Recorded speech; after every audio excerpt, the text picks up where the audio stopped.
लोग करो, जितने लोग लाइव हो, आप लोग 500 लाइव लर्नर हो या जितने भी हो, अभी मैं देख नहीं पा रहा हूं, जितने भी लाइव लर्नर हो आप लोग मुझसे वादा करो, हर एक बंदा कम से कम 5-5 जगह पर इसको शेयर करेगा और 5-5 लोगों को बताएगा। अपॉर्चुनिटी देना, कंटेंट देना मेरा काम है, गैदरिंग लेके आना आपका काम है। जब गैदरिंग आती है तो पढ़ाने में भी मजा आता है। चलो स्टार्ट करते हैं सेशन को। पहला क्वेश्चन है हमारा, स्क्रीन पर पहला क्वेश्चन आ चुका है। पहला क्वेश्चन है, in which place Lord Buddha has been enlightened. आपसे कह रहा है हिंदी में अगर बोलें तो ये कौन सी जगह है इनमें से जहां पर लॉर्ड बुद्धा को ज्ञान की प्राप्ति हुई थी। एनलाइटेंड का मतलब ज्ञान की प्राप्ति लॉर्ड बुद्धा को कहां पर हुई थी। तो भगवान बुद्ध को लॉर्ड की प्राप्ति कहां पर, एनलाइटेंड मतलब ज्ञान की प्राप्ति कहां पर हुई थी? बोध गया में हुई थी। ठीक है, कई बार आपसे क्वेश्चन ये भी पूछ देता है कि बोध गया में उस पेड़ को क्या बोलते हैं जहां पर, जिस पेड़ के नीचे इनको ज्ञान की प्राप्ति हुई थी। तो आपको ध्यान रखना है, इसको बोलते हैं बोधि ट्री। क्या बोलते हैं? बोधि ट्री। तो बोधि नाम के पेड़ के नीचे इनको ज्ञान की प्राप्ति हुई थी। ठीक है, अगला क्वेश्चन है, who is the founder of Arya Samaj. आपसे कह रहा है आर्य समाज की स्थापना किसने करी है। ऑप्शन है आपके सामने, स्वामी रामकृष्ण परमहंस, स्वामी विवेकानंद, स्वामी सच्चिदानंद या फिर Swami Dayanand Saraswati. Which one is the correct answer? इसका आंसर आप लोग मुझे दोगे। क्वेश्चन आपसे पूछ रहा है आर्य समाज की स्थापना किसने करी हुई है। जल्दी से बताओ, कमेंट बॉक्स में लिखकर जल्दी से बताओ आर्य समाज की स्थापना किसने करी हुई है। थैंक यू एवरीवन, आप सभी के प्यार के लिए बहुत बहुत धन्यवाद। जल्दी से इसका आंसर दो मुझे। बहुत बढ़िया प्रिंस, आंसर आपका सही है, स्वामी दयानंद सरस्वती। ठीक है, ध्यान रखिएगा, Swami Dayanand Saraswati, fourth one is the right answer. Swami Dayanand Saraswati ने आर्य समाज की स्थापना करी है। आर्य समाज की स्थापना जो स्वामी दयानंद सरस्वती के द्वारा करी गई थी, ये कहां पर करी गई थी, कई बार ये भी पूछता है, तो ध्यान रखिएगा, कोलकाता में इसकी स्थापना करी गई थी। कहां पर? कोलकाता में 1875 में इसकी स्थापना करी गई थी। अगला क्वेश्चन है, what is the sign language of Punjabi. आपसे कह रहा है पंजाबी की साइन लैंग्वेज क्या होती है, गुरमुखी, गुरवाणी, संकीरत या फिर प्राकृत। पंजाबी की साइन लैंग्वेज जो होती है उसको हम लोग क्या बोलते हैं? गुरमुखी लैंग्वेज बोलते हैं। ठीक है, पहली चीज, इस क्वेश्चन का आंसर तो हमें मिल गया कि पंजाबी की साइन लैंग्वेज को क्या बोलते हैं? गुरमुखी बोलते हैं। अब दूसरी चीज, कई बार आपसे क्वेश्चन पूछ देता है कि पंजाबी लैंग्वेज जिसको आप बोलते हो, पंजाबी जो लिखी जाती है उसको एक्चुअली हम लोग गुरमुखी बोलते हैं। ये गुरमुखी का कंसेप्ट किसने दिया है? तो आपको ध्यान रखना है, ये थे गुरु अंगद देव। क्या नाम है इनका? यहां पर मैं लिखता हूं, गुरु अंगद देव। गुरु अंगद देव सिखों के कौन से गुरु थे? गुरु अंगद देव सिखों के दूसरे गुरु थे। कौन से? दूसरे गुरु थे। सिखों के आज तक कितने गुरु हुए हैं? तो ध्यान रखिएगा, सिखों के टोटल 10 गुरु हुए हैं, जिसमें से पहले थे गुरु नानक देव और दूसरे थे गुरु अंगद देव। तो गुरु अंगद देव दूसरे सिखों के गुरु हैं जिन्होंने गुरमुखी लैंग्वेज का कंसेप्ट दिया हुआ है। इतना ध्यान रखना है आपको, कोई दिक्कत अब नहीं होनी चाहिए आई थिंक यहां तक। अगला क्वेश्चन है, what is the southern most area of Indian land. देखो, जो लोग हिंदी की डिमांड कर रहे हैं वो लोग घबराए नहीं, मैं हिंदी में ही बोल रहा हूं, हर एक क्वेश्चन को हिंदी में ट्रांसलेट करूंगा। ठीक है, केवल इंग्लिश में लिखा हुआ है तो घबराने वाली बात नहीं है। जब तक मैं यहां खड़ा हूं बिल्कुल घबराना नहीं है, मैं हर क्वेश्चन को हिंदी में बोलूंगा। आपसे कह रहा है what is the southern most area of Indian land. आपसे कह रहा है भारत का साउथ का मतलब दक्षिण का सबसे ज्यादा दक्षिणी हिस्सा कौन सा है। तो आपको ध्यान रखना है, इसको बोलते हैं इंदिरा पॉइंट। क्या बोलते हैं? इंदिरा पॉइंट। इंदिरा पॉइंट आपका कहां पड़ता है? ये अंडमान एंड निकोबार में पड़ता है। ठीक है, तो Indira point is the most southern area of India. कई बार ये क्वेश्चन पूछा गया है, ध्यान रखिएगा, अंडमान निकोबार में। एक चीज और, साल 2019 में अंडमान निकोबार में भारत सरकार के द्वारा कौन सा इंटरनेशनल एयरपोर्ट स्थापित किया गया है। तो अभी लेटेस्ट एयरपोर्ट है, यह है वीर सावरकर इंटरनेशनल एयरपोर्ट। क्या नाम है इसका? वीर सावरकर इंटरनेशनल एयरपोर्ट भारत सरकार के द्वारा पिछले साल इनॉग्रेट किया गया है अंडमान निकोबार में। इंटरनेशनल एयरपोर्ट है। एक चीज और, ये इंपॉर्टेंट क्यों हो गया? ये इंपॉर्टेंट इसलिए हो गया कि अब इसी को ईस्टर्न गेटवे ऑफ इंडिया के नाम से जाना जाएगा। Eastern gateway of India. ठीक है, क्योंकि ईस्ट की तरफ पड़ता है ना। अरे भाई, ये है भारत और ये बे ऑफ बंगाल में ये अंडमान निकोबार है ना, तो ईस्टर्न गेटवे ऑफ इंडिया इसको माना जाएगा, वीर सावरकर इंटरनेशनल एयरपोर्ट को। ठीक है, अगला question, the sun rises in which state of India firstly. आपसे कह रहा है भारत का ये कौन सा राज्य है जहां पर सूर्य सबसे पहले उगता है? गुजरात, राजस्थान, अरुणाचल प्रदेश या आसाम? जिन लोगों को नहीं पता है वो लोग आज के बाद गांठ बांध ले कि भारत का ये वाला हिस्सा, ये है भारत, ये हो गया हमारा भारत, प्यारा भारत, ठीक है। तो ये वाला हिस्सा अरुणाचल प्रदेश वाला ये जो हिस्सा है, यहां पर सबसे पहले सूर्य चमकता है, ठीक है। तो भारत में सबसे पहले सूर्योदय कहां होता है? अरुणाचल प्रदेश में। एक क्वेश्चन आपसे ये भी पूछता है कि भारत में सबसे देर सूर्योदय कहां होता है? तो ध्यान रखिएगा, गुजरात में, ठीक है। बात आ रही है समझ? या फिर क्वेश्चन इस तरीके से भी पूछ सकता है कि भारत में सूर्यास्त सबसे देर कौन से राज्य में होता है? तो सूर्यास्त भी गुजरात में ही सबसे देर में होता है। अगला क्वेश्चन है, insulin used to cure which disease? Question का मतलब हिंदी में आपसे यह कह रहा है कि जो इंसुलिन है, इंसुलिन का यूज हम लोग किस बीमारी को क्योर करने में करते हैं? किस बीमारी से बचने के लिए इंसुलिन का हम लोग यूज करते हैं? कैंसर, एचआईवी, डायबिटीज या फिर ल्यूकीमिया? तो आपको ध्यान रखना है, डायबिटीज से बचने के लिए हम लोग इंसुलिन का यूज करते हैं। कई बार आपसे यह भी क्वेश्चन पूछ देता है, हमारी बॉडी का यह कौन सा पार्ट होता है जहां से इंसुलिन नाम का हार्मोन जनरेट होता है? तो यह है पैंक्रियास। क्या है? पैंक्रियास। पैंक्रियास से दो हार्मोन जनरेट होते हैं, एक होता है आपका इंसुलिन और दूसरा होता है ग्लूकेगॉन। क्या बोलते हैं इसको? ग्लूकेगॉन। तो इंसुलिन क्या करता है? इंसुलिन हमारी बॉडी में जो शक्कर होती है, जिसको शुगर बोलते हैं, शुगर को ग्लूकोज में कन्वर्ट करता है, और ग्लूकेगॉन क्या करता है? उसको ग्लूकोज की फॉर्म में संरक्षित करता है। मतलब इंसुलिन क्या कर रहा है? आप जितनी भी शक्कर खाते हो, आप जितनी भी शुगर खाते हो, ठीक है, उसको क्या करता है? ग्लूकोज में कन्वर्ट कर देता है, ठीक है। तो ये तो अच्छी चीज हुई ना। और ग्लूकेगॉन क्या करता है? उसको ग्लूकोज की फॉर्म में संरक्षित रखता है। जब आपकी बॉडी डिहाइड्रेट होती है तो ग्लूकेगॉन क्या करता है? आपकी बॉडी में सप्लाई देता है। मतलब कहने का कि जैसे आप फास्ट रख रहे हो, आप नवरात्रि के फास्ट रखते हो या आप रोजे में फास्ट रखते हो, तो आप उस केस में देखते हो आप पूरे पूरे दिन कुछ नहीं खाते हो, उसके बाद भी ऐसा तो होता नहीं कि आपकी आवाज निकलना बंद हो जाती है या फिर आप चलना फिरना बंद कर देते हो। आपकी बॉडी में मूवमेंट चलता रहता है। किसकी वजह से? क्योंकि आपकी बॉडी में बाय डिफॉल्ट ग्लूकेगॉन सेव है। ग्लूकेगॉन ग्लूकोज की सप्लाई उस टाइम पर आपकी बॉडी को देता है जब आपकी बॉडी को जरूरत होती है। जैसे आप जिम में जा रहे हो, आप जिम में जाके 2 4 5 सेट लगातार मारते चले जा रहे हो, आपको थकान हो रही है लेकिन उसके बाद भी आप रुक नहीं रहे हो, तो क्यों? Just because of glucagon. Glucagon क्या करता है? ग्लूकोज की सप्लाई आपकी बॉडी में उस टाइम पे देता रहता है। तो डायबिटीज से हमें बचाता है इंसुलिन।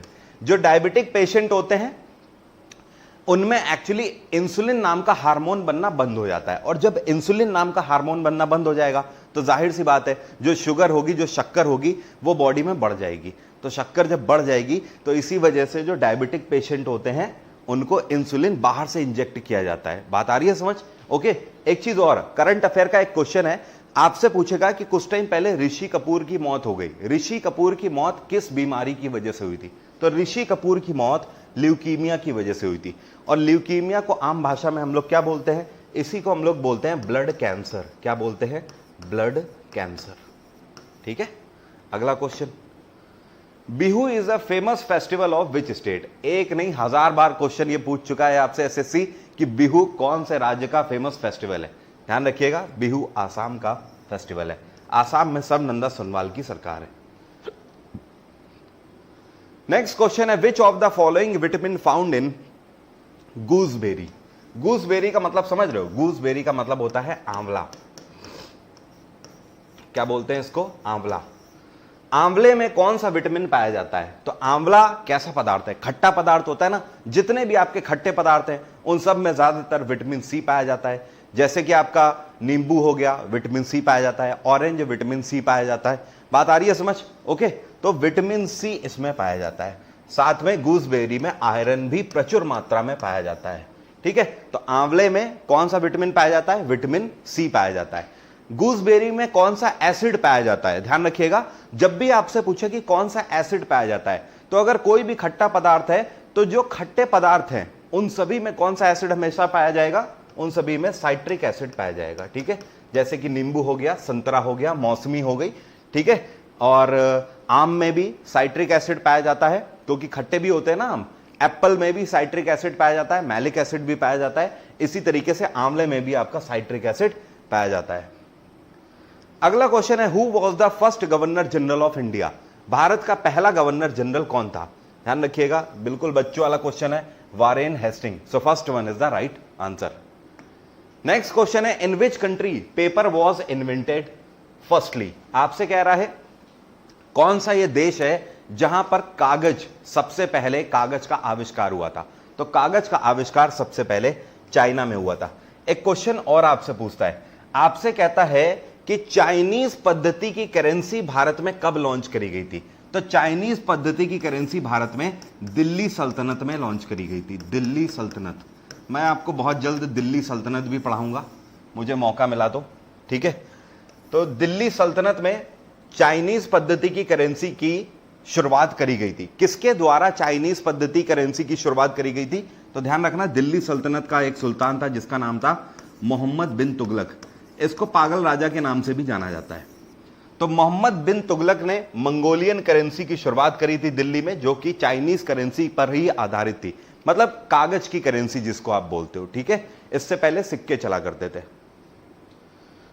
अगला क्वेश्चन है आपसे कह रहा है, Phyllanthus emblica is the scientific name of which of the following? आपसे कह रहा है इनमें से फिलैंथस एम्बिलिका किसका साइंटिफिक नेम है? तो ध्यान रखिएगा, ये आंवले का ही साइंटिफिक नेम है, गूसबेरी का। एक चीज और, साइंटिफिक नेम बार बार देखते रहो, कुछ इंपॉर्टेंट साइंटिफिक नेम है, उसके बारे में मैं वीडियो भी बना चुका हूं, एक वीडियो में फिर से दे दूंगा आप बोलोगे तो। वैसे आप देखोगे वरुण अवस्थी साइंटिफिक नेम करके आपको वीडियो मिल जाएगा, वहां पर मैंने ट्रिक से बताया हुआ है कि कैसे आप साइंटिफिक नेम याद रख सकते हो। तो साइंटिफिक नेम जरूर देख लेना, पूछता रहता है बीच बीच में।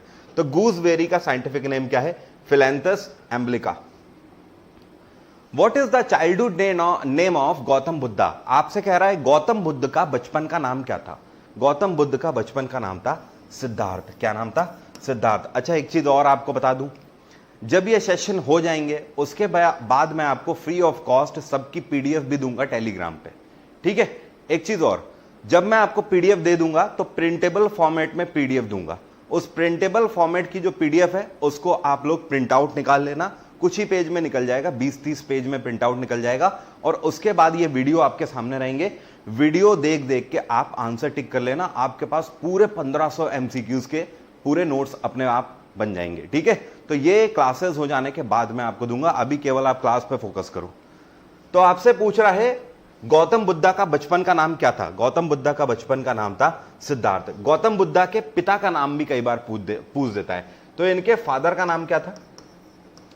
इनके फादर का नाम था शुद्धोधन। शुद्धोधन। अभी मेरी एनर्जी जब डाउन होने लगेगी ना तो फिर मैं आपसे पूछना शुरू करूंगा, ठीक है। अभी मैं पढ़ा रहा हूं।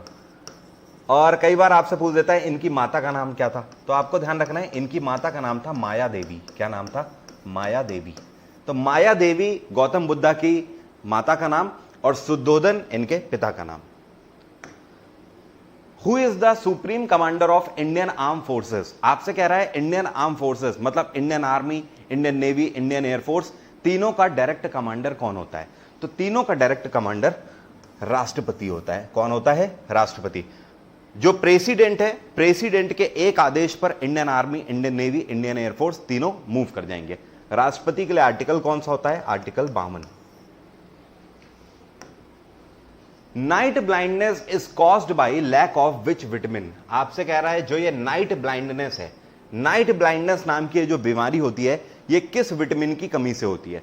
ये विटामिन ए की कमी से होती है, जिसमें आप कलर्स को पहचान नहीं पाते हो। बात आ रही है समझ?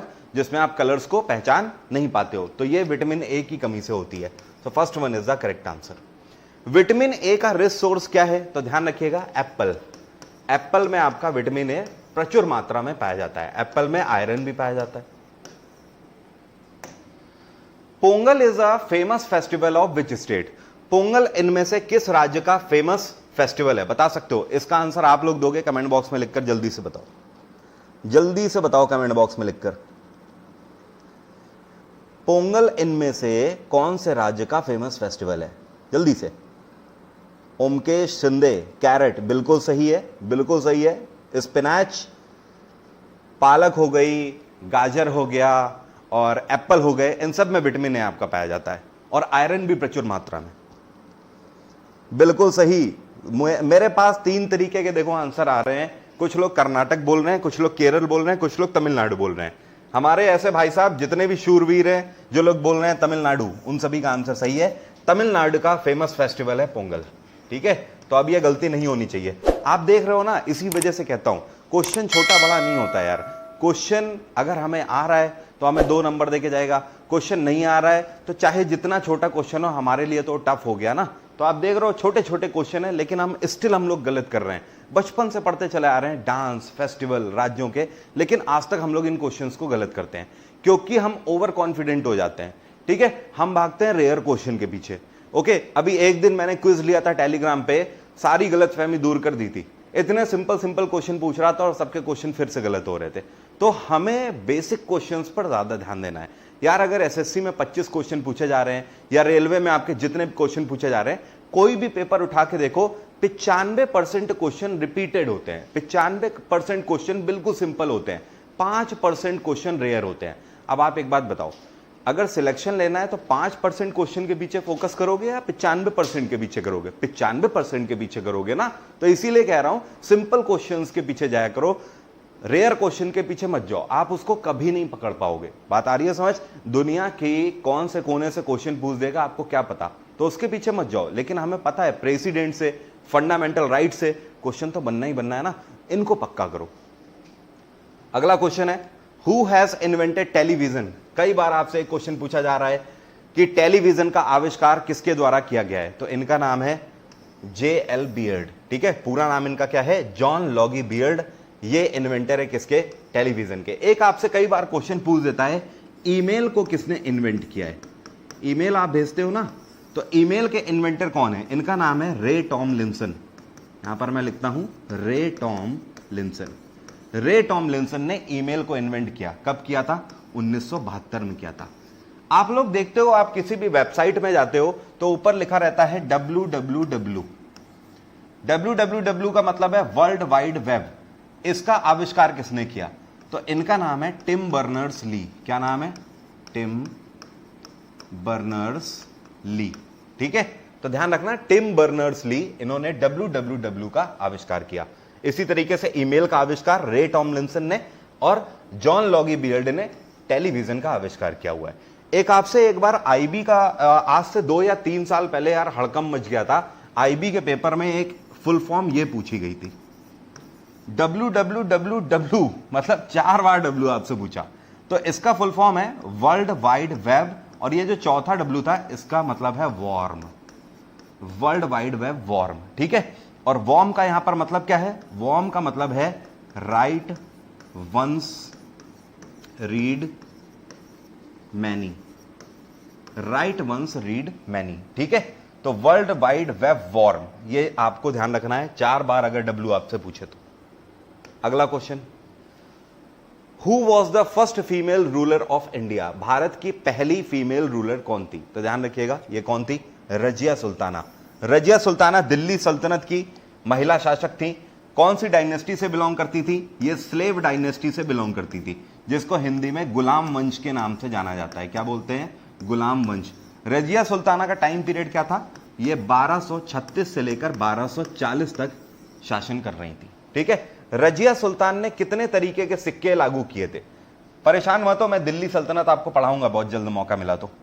रजिया सुल्तान ने 3 तरीके के सिक्के जारी किए थे, एक सिक्का, दूसरा सिक्का, तीसरा सिक्का। पहले सिक्के में लिखा हुआ था इल्तुतमिश की बेटी, दूसरे सिक्के में लिखा हुआ था न्याय की रानी, और तीसरे सिक्के में लिखा हुआ था दिल्ली सल्तनत की महारानी। एक बार फिर से देखो, पहले सिक्के में इल्तुतमिश की बेटी लिखा हुआ था, दूसरे में लिखा हुआ था न्याय की रानी, और तीसरे में लिखा हुआ था दिल्ली सल्तनत की महारानी। ये 3 सिक्के रजिया सुल्ताना के द्वारा जारी किए गए थे। अगला क्वेश्चन है, fish takes the breath by. आपसे कह रहा है जो मछली होती है, मछली सांस लेती है किससे? गिल्स, हार्ट, ब्रेन या लीवर? मछली गलफड़ों से लेती है ना सांस, gills is the right answer. अच्छा, कई बार आपसे ये भी पूछता है, जैसे हमारा हार्ट होता है, हमारा ये जो दिल है, इसमें कितने चैम्बर होते हैं? हमारे हार्ट में 4 चैम्बर होते हैं, 1 2 3 4। उसी तरीके से जो मछली का हार्ट होता है, इसमें कितने चैम्बर होते हैं? मछली के हार्ट में 2 ही चैम्बर होते हैं, 1 और 2। बात आ गई सब? तो फिश के हार्ट में कितने चैम्बर होते हैं? 2 चैम्बर। अगला क्वेश्चन है, हु गेव द स्लोगन इनकलाब जिंदाबाद? इसका आंसर आप लोग दो, मैं चाहता हूं जल्दी से बताओ। बिल्कुल सिंपल क्वेश्चन है, इनकलाब जिंदाबाद नाम का स्लोगन किसने दिया है? जल्दी से, विच one is the right answer? इनकलाब जिंदाबाद, विच one is the right answer?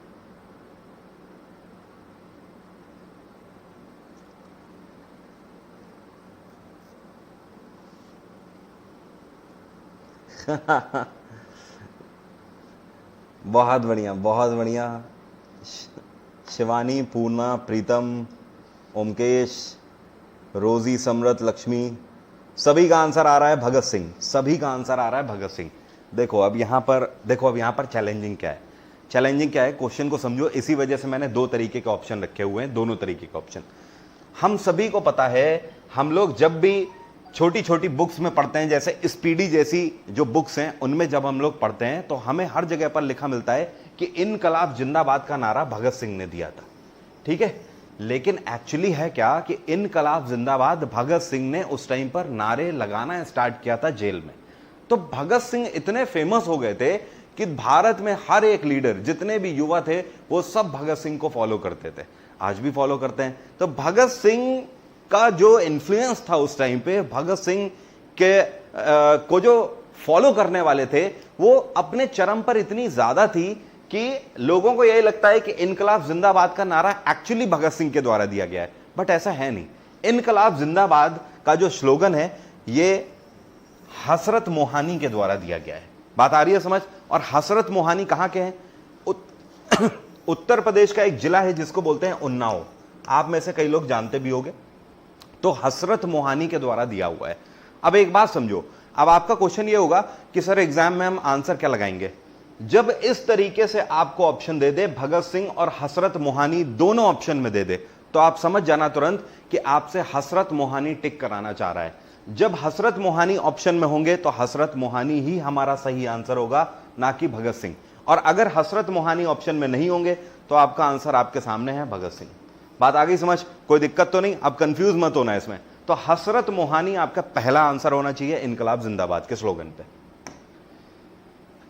In which date Jallianwala Bagh tragedy happen? आपसे कह रहा है जलियांवाला बाग हत्याकांड कौन सी डेट में हुआ था? जलियांवाला बाग हत्याकांड हम सभी को पता है 13 अप्रैल 1919 को हुआ था।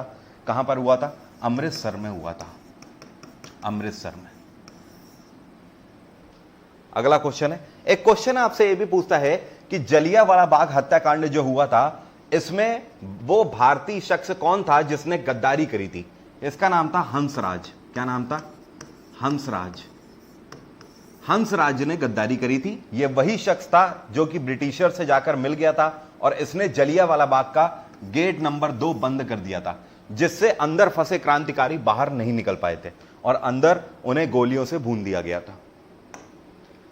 After left the Congress Subhash Chandra Bose founded which group? आपसे कह रहा है कांग्रेस, हम सभी को पता है ना, कांग्रेस में पहले सुभाष चंद्र बोस थे, उसके बाद सुभाष चंद्र बोस ने कांग्रेस छोड़ दी थी। तो कांग्रेस छोड़ने के बाद सुभाष चंद्र बोस ने कौन सी पार्टी का गठन किया था? ध्यान रखिएगा, कांग्रेस छोड़ने के बाद सुभाष चंद्र बोस ने ऑल इंडिया फॉरवर्ड ब्लॉक का गठन किया था। कौन से ईयर में किया था? 1939 में किया था। अगर आपसे पूछे ऑल इंडिया फॉरवर्ड ब्लॉक का गठन कहां पर किया था सुभाष चंद्र बोस ने, तो ध्यान रखिएगा कोलकाता में किया था। कहां पर? कोलकाता। उस टाइम पर कलकत्ता के नाम से जाना जाता था। ओके, तो all India forward block party की स्थापना सुभाष चंद्र बोस ने कांग्रेस को छोड़ने के बाद ही करी थी। एक चीज और, रानी लक्ष्मीबाई रेजिमेंट की स्थापना भी सुभाष चंद्र बोस के द्वारा करी गई थी। कब करी गई थी? 1943 में, जब वर्ल्ड वॉर सेकेंड चल रहा था। ओके,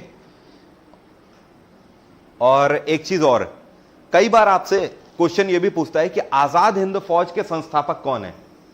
तो आप लोग गलती कर देते हो, आजाद हिंद फौज के फाउंडर सुभाष चंद्र बोस को बता देते हो, लेकिन ये नहीं है। आजाद हिंद फौज के फाउंडर कौन है? ये है रास बिहारी बोस। कौन है? रास बिहारी बोस। जब आपसे पूछे who is the real founder of Azad Hind Fauj, तो आपका आंसर होगा सुभाष चंद्र बोस। ठीक है, तो एक बार फिर से देखो, फाउंडर ऑफ आजाद हिंद फौज कौन होंगे? रास बिहारी बोस। और रियल फाउंडर कौन होंगे? सुभाष चंद्र बोस। अगला क्वेश्चन है, who is known as Punjab Kesari? इनमें से कौन सा व्यक्ति है जिसको पंजाब केसरी के नाम से जाना जाता है? पूरा पंजाब क्या, पूरा भारत का ही युवा इनको मानता था, और इनका नाम क्या था? लाला लाजपत राय। लाला लाजपत राय को पंजाब केसरी के नाम से जाना जाता है। पूरे पंजाब के जितने भी युवा थे वो आंख बंद करके लाला लाजपत राय के ही पीछे चलते थे, उन्हीं के चरण कमलों पे चलना चाहते थे। भगत सिंह भी कहीं ना कहीं लाला लाजपत राय को ही फॉलो करते थे। तो लाला लाजपत राय को पंजाब केसरी के नाम से जाना जाता है। अगला क्वेश्चन है, JP Sanders was killed in which city? JP Sanders को कौन से शहर में मारा गया था? जेपी सैंडर्स ये वही शख्स है जिसने लाला लाजपत राय के सर में लाठियां मारी थी, जिनकी वजह से लाला लाजपत राय की 1928 में मृत्यु हो गई थी। बात आ रही है समझ? तो जेपी सैंडर्स को कौन से शहर में मारा गया था? इसका आंसर मुझे कमेंट बॉक्स में दो, जल्दी से आंसर दो। जेपी सैंडर्स को कौन से शहर में मारा गया था? आशीष, आंसर बिल्कुल सही है। आशीष का आंसर बिल्कुल सही है। अंसारी, अच्छा अंसारी जी हैं क्लास में आज, क्या बात है, आंसर सही है। नीलम, आंसर सही है। ऐसे योद्धा जो लोग लाहौर बोल रहे हैं सभी का आंसर सही है, ठीक है। लाहौर रेलवे स्टेशन के बाद जेपी सैंडर को मारा गया था। कई बार आपसे यह भी पूछता है कि जो 1928 में साइमन कमीशन था, तो ये जो साइमन कमीशन था ये कौन से रेलवे स्टेशन के बाहर उतरा था? तो ध्यान रखिएगा, साइमन कमीशन भी लाहौर रेलवे स्टेशन के बाहर उतरा था, ठीक है। अगला question, who sacrificed his life firstly in 1857 revolt? आपसे कह रहा है 1857 की क्रांति में सबसे पहले किसने अपनी लाइफ को सैक्रिफाइस किया था? 1857 की क्रांति में सबसे पहले लियाकत अली? नहीं, नो नो, बिल्कुल भी नहीं। None of above is the right answer. हम सभी को पता है 1857 की क्रांति में सबसे पहले मंगल पांडे ने अपनी लाइफ को सैक्रिफाइस किया था। मंगल पांडे। एक इंटरेस्टिंग क्वेश्चन यहां पर आपसे पूछता है, आपसे कहता है कि इतिहास में यह कौन सा ब्रिटिशर हुआ है जो कि भारतीयों की तरफ से लड़ा था? इसका नाम था विलियम गॉर्डन। क्या नाम था? William Gordon. तो विलियम गॉर्डन पता है कौन था? विलियम गॉर्डन मंगल पांडे का फ्रेंड था। एक मूवी भी आई थी मंगल पांडे, वो अगर आप लोगों ने देखी होगी तो वहां से आप रिलेट भी कर लोगे इसको। तो विलियम गॉर्डन जो है ये मंगल पांडे का दोस्त था। विलियम गॉर्डन का नाम इतिहास के पन्नों में इसी तरीके से दर्ज है कि अकेला ब्रिटिशर जो कि भारतीयों की तरफ से लड़ा था, ठीक है। तो विलियम गॉर्डन नाम ध्यान रखना, भूलना मत। अगला क्वेश्चन है, who was the first female governor of India? आपसे कह रहा है भारत की पहली महिला गवर्नर कौन है? भारत की पहली महिला गवर्नर सरोजिनी नायडू है। सरोजिनी नायडू 1947 से लेकर 1949 तक गवर्नर रही है, ठीक है। एक चीज और, यहां पर एक बेहतरीन क्वेश्चन पूछने जा रहा हूं, मेरी तरफ ध्यान देना आप। बेहतरीन क्वेश्चन, एक क्वेश्चन आपके सामने यहां पर लिखा हुआ है कि भारत की पहली महिला गवर्नर, वो तो ठीक है, हमें आंसर मिल गया सरोजिनी नायडू 1947 से लेकर 49 तक। एक क्वेश्चन यहां पर यह पूछता है कि भारत की सबसे ज्यादा टाइम पीरियड तक सर्व करने वाली महिला गवर्नर कौन है? मैंने क्या बोला? भारत की सबसे ज्यादा टाइम पीरियड तक सर्व करने वाली महिला गवर्नर कौन है? तो आपका आंसर होगा पद्मजा नायडू। पद्मजा नायडू। अब ये पद्मजा नायडू हैं कौन? तो ध्यान रखिएगा, पद्मजा नायडू सरोजिनी नायडू की बेटी हैं, ये इनकी बेटी है। बात आई समझ? कोई दिक्कत तो नहीं? मजा आया ना क्वेश्चन सुन के? फिर से एक बार समझो, भारत की पहली महिला गवर्नर कौन है? सरोजिनी नायडू 1947 से 49 तक। और भारत की सबसे ज्यादा टाइम पीरियड तक सर्व करने वाली महिला गवर्नर कौन है? पद्मजा नायडू, जो कि सरोजिनी नायडू की बेटी है। कहां की गवर्नर रह चुकी हैं? वेस्ट बंगाल की गवर्नर रह चुकी हैं। कोई दिक्कत तो नहीं? यहां तक सभी को क्लियर है? यहां तक सभी को क्लियर है? 25 क्वेश्चन हमारे हो चुके हैं।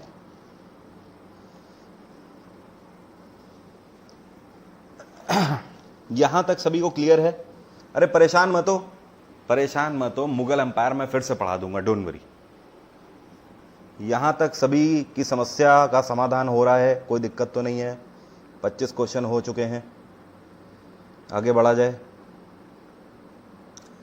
ठीक है विशाल, ठीक है, ओके, आगे बढ़ते हैं।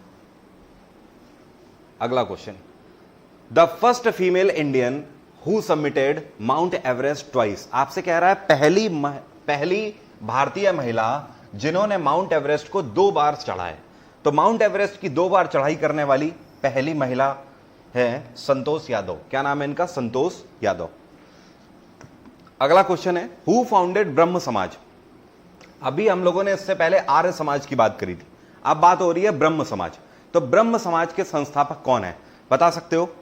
ब्रह्म समाज के संस्थापक कौन है? हु फाउंडेड ब्रह्म समाज, जल्दी से। ब्रह्म समाज की स्थापना किसके द्वारा करी गई है, क्या बता सकते हो?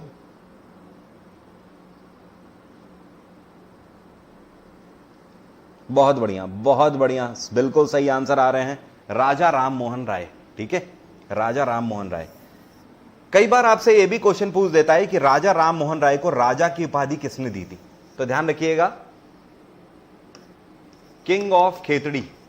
किंग ऑफ खेतड़ी, खेतड़ी के राजाओं ने इनको राजा की उपाधि दी थी। एक चीज और ध्यान रखिएगा, अकबर सेकंड भी आपको ध्यान रखना है, अकबर सेकंड ने भी इनको राजा की उपाधि दी थी। अगला क्वेश्चन है who said back to the Vedas. आपसे कह रहा है इनमें से कौन सा व्यक्ति है जिसने स्लोगन दिया है कि वेदों की ओर लौटो। वेदों की ओर लौटो किसने कहा है? यह कहा है स्वामी दयानंद सरस्वती। दयानंद सरस्वती का कहना था बैक टू द वेदास, वेदों की ओर लौटो। इसका मतलब यह है कि हमें कितना भी आगे बढ़ जाना चाहिए लेकिन हमें अपनी रूट्स को नहीं भूलना चाहिए। हमारा एक पैर चाहे कितने भी आसमान में चला जाए लेकिन एक पैर जमीन पे ही होना चाहिए। तो बैक टू द वेदास, वेदों की ओर लौटो, अपनी रूट्स की ओर लौटो। What is the real name of Swami Dayanand. आपसे कह रहा है स्वामी दयानंद का रियल नेम क्या था? स्वामी दयानंद का रियल नेम था मूल शंकर। क्या नाम था? मूल शंकर। क्योंकि एक्चुअली जो इनका जन्म हुआ था, इनका जन्म जो हुआ था ये धनु राशि में हुआ था और मूल नक्षत्र में हुआ था, इस वजह से इनका जो रियल नेम था ये मूल शंकर था। बात आ रही है समझ? ये कम ही लोगों को पता होता है, लोग रट लेते हैं कि मूल शंकर इनका रियल नेम था। क्यों था? क्योंकि धनु नक्षत्र में इनकी पैदाइश थी और धनु राशि और मूल नक्षत्र में, इस वजह से मूल शंकर इनका नाम था। अगला क्वेश्चन है when was Vasco da Gama came into India. Vasco da Gama जो कि पहला पुर्तगाली था, यह भारत में कब आया था? यह आया था 1498 में। एक क्वेश्चन आपसे यह भी पूछता है कि पुर्तगाली अपने साथ क्या क्या लाए थे भारत में। पुर्तगाली अपने साथ बहुत सारी चीजें लाए थे, जैसे कि व्हाइट पेपर लाए थे, व्हाइट पेपर, सफेद मिर्च, ब्लैक पेपर, काली मिर्च, ठीक है, टोबैको लाए थे मतलब तंबाकू, साथ में लाए थे टोमेटो मतलब टमाटर, पोटैटो भी लाए थे मतलब आलू। ये सारी चीजें पुर्तगाली अपने साथ भारत में लेकर आए थे। ठीक है, अगला question when east India company had come in India. East India company मतलब ब्रिटिशर्स भारत में कब आए? ईस्ट इंडिया कंपनी सन 1600 में भारत आई थी। ठीक है, और ईस्ट इंडिया कंपनी में आने के बाद पहला ब्रिटिशर जो कि मुगलिया सल्तनत के कोर्ट में आया था, यह कौन था? यह था captain Hawkins. Captain Hawkins. Captain Hawkins किसके कोर्ट में आया था? यह जहांगीर के कोर्ट में आया था। किसके? जहांगीर के कोर्ट में। कब आया था? यह आया था 1608 में जहांगीर के कोर्ट में। एक क्वेश्चन अभी उस दिन मैंने आपसे टेलीग्राम में पूछा था, क्विज में मैंने आपसे क्वेश्चन पूछा था, वहां पे हर आदमी गच्चा खा गया था, आप में से कोई नहीं बता पाया था वो क्वेश्चन। मैंने पूछा था जहांगीर ने किसको खान की उपाधि दी थी? किसको खान की उपाधि दी थी? ध्यान रखिएगा, जहांगीर ने खान की उपाधि कैप्टन हॉकिंस को ही दी थी। यह पहला व्यक्ति था जो कि ब्रिटिशर था और मुगलिया सल्तनत के कोर्ट में आया था। बात आ गई समझ? तो ये दोनों चीजें ध्यान रखना, जहांगीर ने खान की उपाधि किसको दी? कैप्टन हॉकिंस को, जो कि पहला ब्रिटिशर 1608 में जहांगीर के कोर्ट में आया था। Guru Nanak Dev was born in which place. आपसे कह रहा है सिखों के पहले गुरु या फिर सिख धर्म के संस्थापक भी हम लोग बोलते हैं इनको, गुरु नानक देव का जन्म कहां पर हुआ था? मुझे पता है पक्का गच्चा खाओगे, आंसर करो पहले, मुझे फिर बताता हूं, जल्दी से आंसर करो। सिखों के पहले गुरु नानक देव जी का जन्म कहां पर हुआ था? बहुत बढ़िया, बहुत बढ़िया। देखिए आंसर आने लगे हैं, कई लोग बोल रहे हैं ओह गॉड, कई लोग करतारपुर बोल रहे हैं, कई लोग लुम्बिनी बोल रहे हैं। अरे यार इतना सितम तो मत ढाओ, लुम्बिनी तो मत बोलो कम से कम। लुम्बिनी का मतलब पता है क्या है? लुम्बिनी आज की डेट में किसको बोलते हैं? लुम्बिनी नेपाल को बोलते हैं भाई, ठीक है, इतना सितम मत ढाओ। देखो गुरु नानक देव का जन्म कहाँ हुआ था? गुरु नानक देव का जन्म ननकाना साहिब में हुआ था। कहाँ हुआ था? ननकाना साहिब। तो जितने लोग ननकाना साहिब बोल रहे हैं उनका आंसर सही है, ननकाना साहिब में जन्म हुआ था। हम लोग कंफ्यूज इसी में हो जाते हैं। करतारपुर जो लोग बोल रहे हैं वो लोग ध्यान रखिए, करतारपुर में डेथ हुई थी, ठीक है। तो गुरु नानक देव का जन्म ननकाना साहिब में और डेथ कहां पर हुई? करतारपुर में। क्लियर? एक चीज और, करंट अफेयर का क्वेश्चन है, साल 2019 में गुरु नानक देव की कौन सी बर्थ एनिवर्सरी मनाई गई? साल 2019 में गुरु नानक देव की 550वीं बर्थ एनिवर्सरी मनाई गई, ठीक है। Who has given the concept of Khalsa? आपसे कह रहा है इनमें से कौन से सिख गुरु हुए हैं जिन्होंने खालसा का कंसेप्ट दिया है।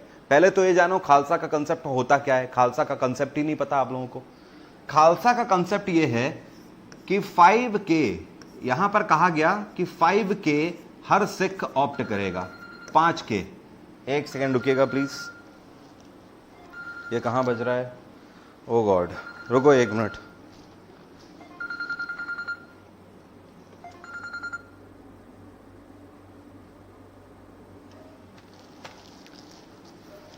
हाँ जी, अब देखो ये जो खालसा का कंसेप्ट है ये क्या है? इसमें ये बोला गया कि हर सिख 5K को ऑप्ट करेगा।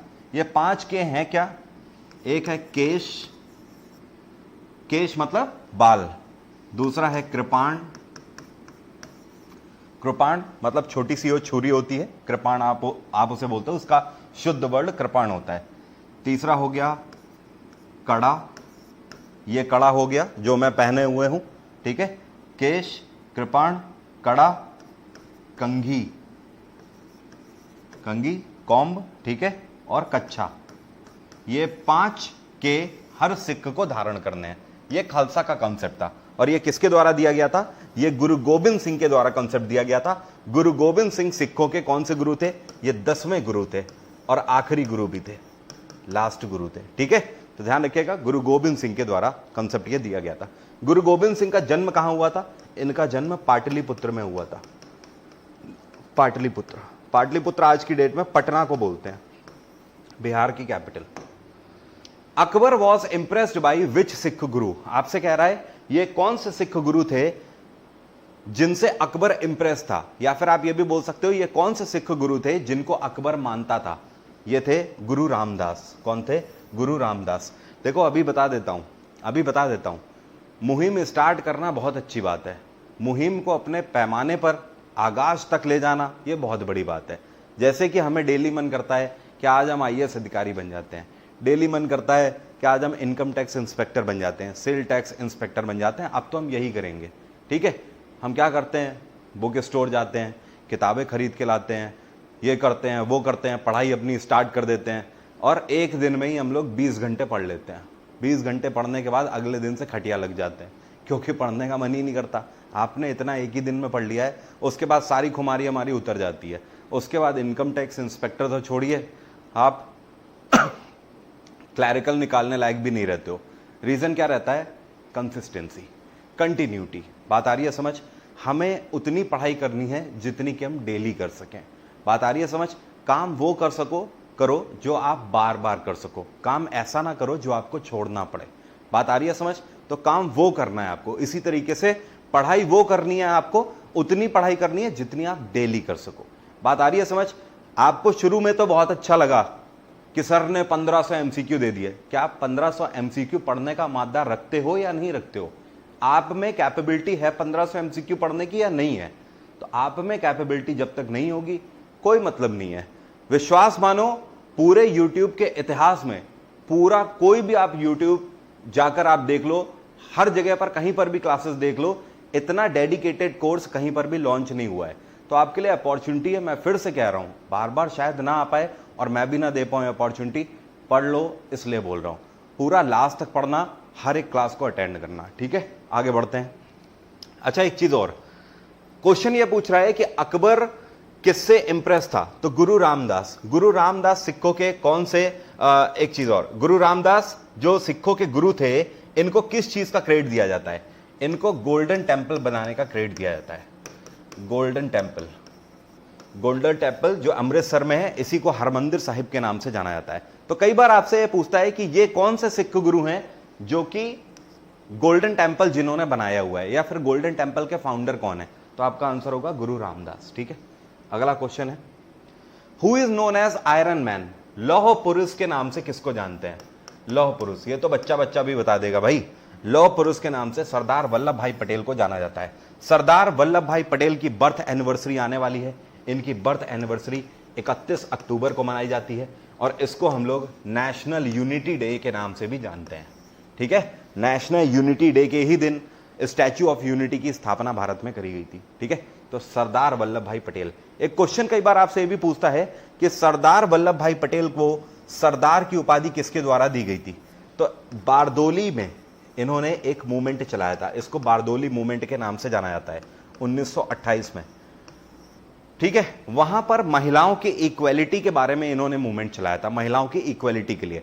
तो बारदोली की महिलाओं ने इनको सरदार की उपाधि दी थी। Vijay Ghat in Delhi is associated with whom, आपसे कह रहा है जो दिल्ली में विजय घाट है ये इनमें से किससे एसोसिएटेड है? लाल बहादुर शास्त्री, महात्मा गांधी, जवाहरलाल नेहरू या बी आर अंबेडकर? जैसे कि दिल्ली में अगर हम बात करें, राजघाट का आप लोगों ने नाम सुना होगा। राजघाट, राजघाट किसका समाधि स्थल है? ये महात्मा गांधी का समाधि स्थल है। उसी तरीके से विजय घाट किसका है? लाल बहादुर शास्त्री का समाधि स्थल है। बात आ गई समझ? क्या कहने का मतलब है, जिस तरीके से राजघाट महात्मा गांधी का समाधि स्थल है, उसी तरीके से लाल बहादुर शास्त्री का समाधि स्थल विजय घाट है, ये भी दिल्ली में है। और एक चीज और, आपसे कई बार यह भी पूछता है कि बी आर अंबेडकर का जो समाधि स्थल है उसको हम लोग क्या बोलते हैं? उसको क्या बोलते हैं? यहां पर देखो, उसको बोलते हैं क्षेत्र भूमि। क्या बोलते हैं? क्षेत्र भूमि। तो तीनों नाम ध्यान रखना, क्षेत्र भूमि बी आर अंबेडकर के समाधि स्थल को, राजघाट महात्मा गांधी और विजय घाट लाल बहादुर शास्त्री। हु रोट अर्थशास्त्र, अर्थशास्त्र नाम की किताब जो कि पूरी दुनिया में पढ़ी जा चुकी है, किसके द्वारा लिखी गई है? यह कौटिल्य के द्वारा लिखी गई है। कौटिल्य को ही हम लोग चाणक्य के नाम से जानते हैं। चाणक्य, आपसे कई बार क्वेश्चन पूछता है चाणक्य का रियल नेम क्या था? चाणक्य का रियल नेम क्या था? विष्णुगुप्त। विष्णुगुप्त। ठीक है। Who was the permanent president of constituent assembly, आपसे कह रहा है संवैधानिक सभा जो थी जिसके तहत हमारा संविधान बनाया गया है, संवैधानिक सभा के परमानेंट प्रेसिडेंट कौन थे? संवैधानिक सभा के परमानेंट प्रेसिडेंट थे Rajendra Prasad. Doctor Rajendra Prasad was the permanent president of constituent assembly. Who has given the concept of preface in constitution, आपसे कह रहा है संविधान में प्रीफेस का कॉन्सेप्ट किसने दिया? प्रीफेस का मतलब समझ रहे हो? हिंदी में इसको बोलते हैं प्रस्तावना। क्या बोलते हैं? प्रस्तावना। प्रस्तावना मतलब समझते हो? जैसे आप ऐसे लिखते हो तो सबसे ऊपर वाला जो हिस्सा होता है, ऊपर की जो 2-4 लाइनें होती है जिसमें आप इंट्रोड्यूस करते हो पूरे ऐसे को, उसी तरीके से प्रीफेस मतलब जिसमें कॉन्स्टिट्यूशन को इंट्रोड्यूस किया गया है। तो प्रीफेस का जो कंसेप्ट था ये जवाहरलाल नेहरू के द्वारा दिया गया था। तो जो लोग भी जवाहरलाल नेहरू बोल रहे हैं उन सभी का आंसर सही है। ठीक है, कोई दिक्कत तो नहीं, कोई समस्या तो नहीं, सारी चीजें ओके हैं, आगे बढ़ते रहे हम लोग।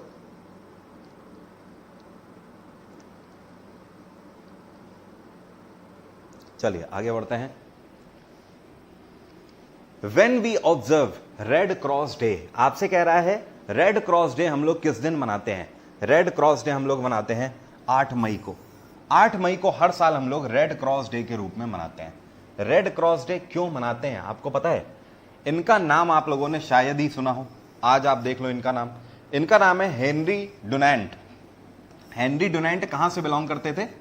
ये स्विट्जरलैंड से बिलोंग करते थे। कहां से? स्विट्जरलैंड से। और स्विट्जरलैंड में ये क्या थे? ये एक एक्टिविस्ट थे। ठीक है, एक्टिविस्ट थे, ओके, और एक फिलोसोफर भी थे। तो हेनरी डुनांट ने एक वॉर के दौरान वॉर के सोल्जर्स के वुंड्स जो थे, उनके जो जख्म थे, उनको हील करने के लिए उनका उपचार किया था एक बड़े पैमाने पर। इस वजह से हेनरी डुनांट का जन्मदिन होता है 8 मई को। इस वजह से इनकी बर्थ एनिवर्सरी वाले दिन ही 8 मई को रेड क्रॉस डे के रूप में मनाते हैं। रेड क्रॉस डे का मतलब लोगों की जान बचाने के लिए एक तरीके से ट्रिब्यूट है, सोल्जर्स की जान बचाने के लिए दिन। Which of the following country is known as the land of rising sun? आपसे कह रहा है हिंदी में अगर बोलें तो उगते सूरज का देश किसको बोलते हैं? उगते सूरज का देश किसको बोलते हैं? नॉर्वे, जापान, इंडिया या जर्मनी? इसका आंसर आप लोग करोगे, बच्चा बच्चा इसका आंसर जानता है, जल्दी से बताओ। उगते सूरज का देश किसको बोलते हैं? बहुत बढ़िया, स्टडी पॉइंट, वेरी नाइस।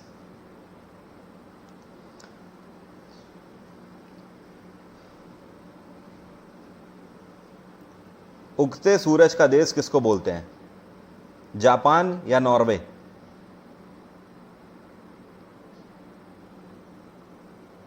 जल्दी से। ये हैंग क्यों कर रहा है भाई?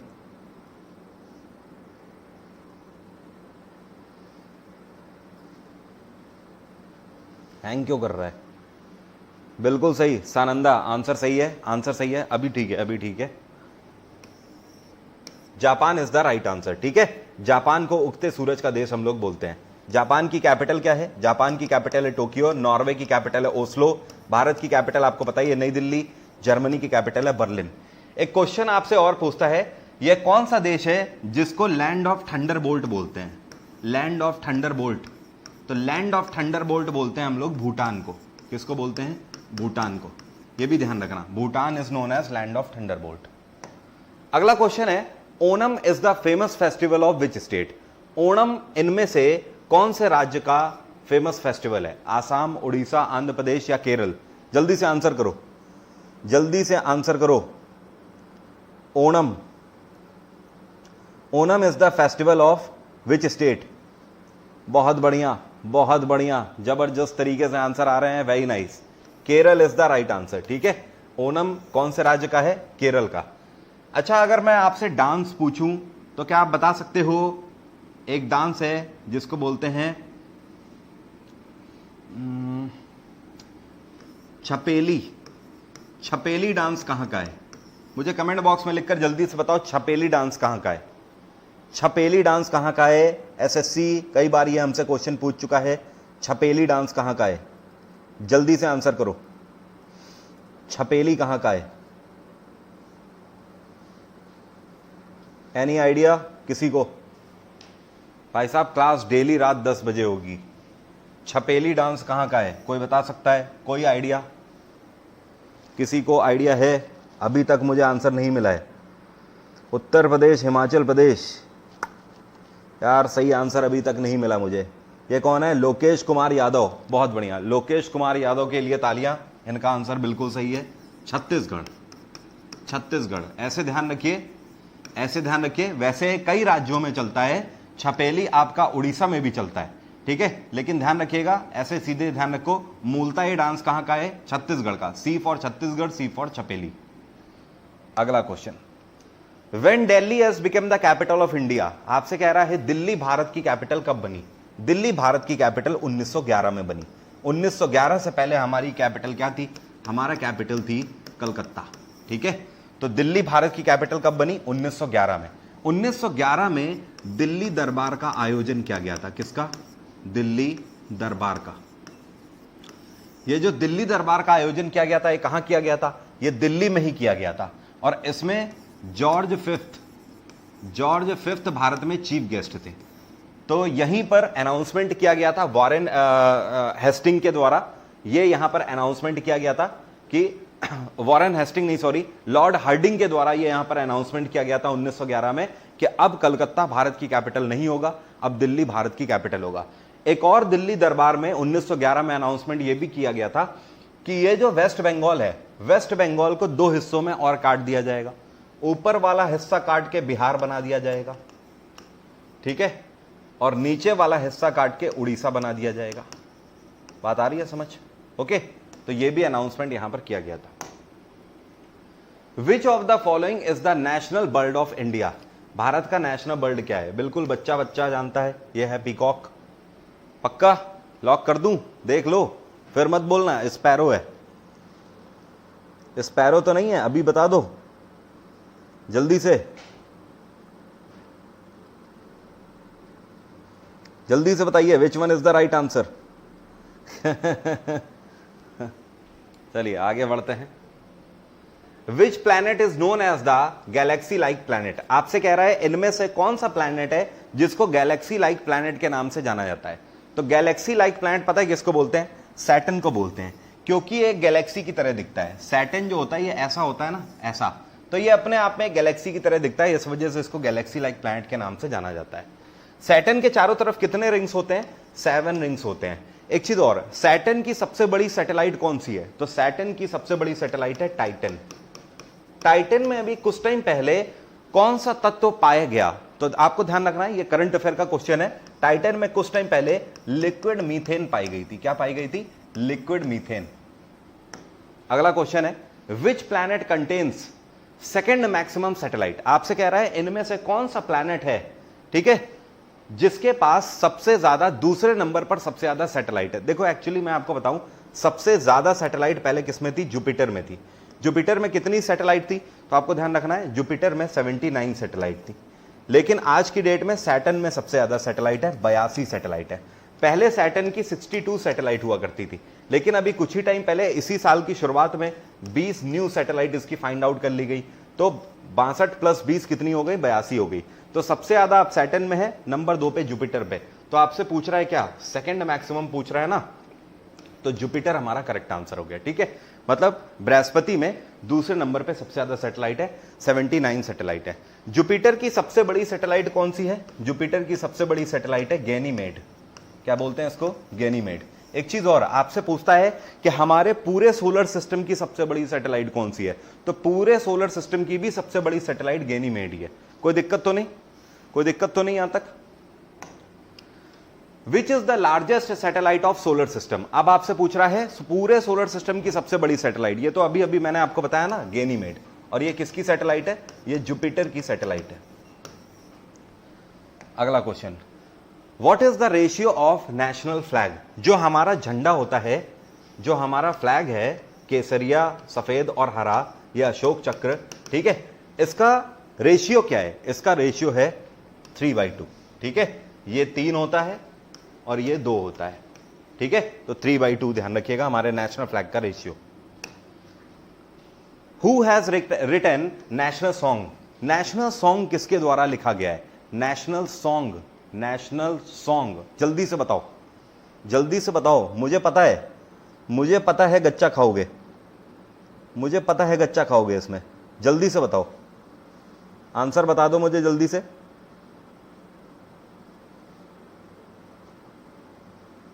ये कौन है? ज्योति चोपड़ा।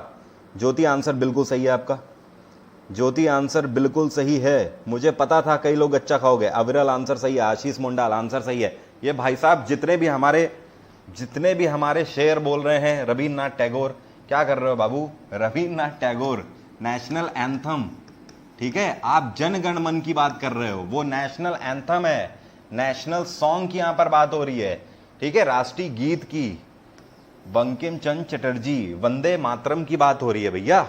बात आ रही है समझ? यहां पर जनगण मन की बात नहीं हो रही है। Who has given the title of राष्ट्रपिता टू महात्मा गांधी। महात्मा गांधी को राष्ट्रपिता का टाइटल किसके द्वारा दिया गया? राष्ट्रपिता का टाइटल सुभाष चंद्र बोस के द्वारा दिया गया महात्मा गांधी को। सुभाष चंद्र बोस ने महात्मा गांधी को बापू का भी टाइटल दिया। किसका? बापू, ठीक है। तो बापू का टाइटल और राष्ट्रपिता का टाइटल, दोनों टाइटल महात्मा गांधी को सुभाष चंद्र बोस के द्वारा दिए गए। कोई दिक्कत तो नहीं? 50 क्वेश्चन हमारे हो चुके हैं। अगर बोर हो रहे हो तो क्लास अपनी ही है, मैं कल भी कंडक्ट कर सकता हूं। बोर हो रहे हो, जब आप लोग बोर होने लगोगे, जब आप लोगों को ज्यादा लगने लगेगा, तो आप लोग बोल देना, जो ज्यादा तादाद होगी क्लास वहीं से मैं खत्म कर दूंगा, आगे पढ़ा दूंगा। 1500 MCQ करना हमारा टारगेट है, ठीक है। हो सकता है कभी कम ज्यादा चलता रहेगा, कभी एक एक 2-2 क्लास भी दिन में ले लूंगा। तो जैसा हो बताओ, बोर तो नहीं हो रहे हो? अगर बोर हो रहे होगे तो रोक दूंगा, अगर नहीं बोर हो रहे हो तो फिर आगे बढ़ते हैं। ठीक है, ठीक है, ठीक है, कोई दिक्कत नहीं है। ज्यादा होने लगे तो बता देना, जब ऊपर से जाने लगे तो आगे बढ़ते हैं।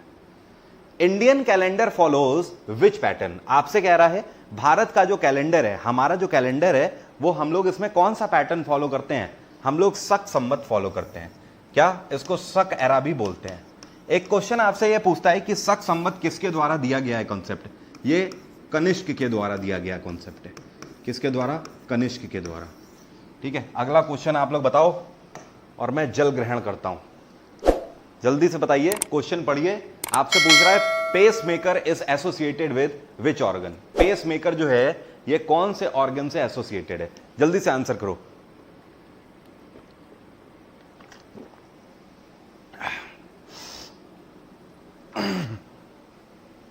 Pace maker brain, liver, stomach या हार्ट? बहुत बढ़िया, very nice, heart is the right answer. 1 minute रुको बस।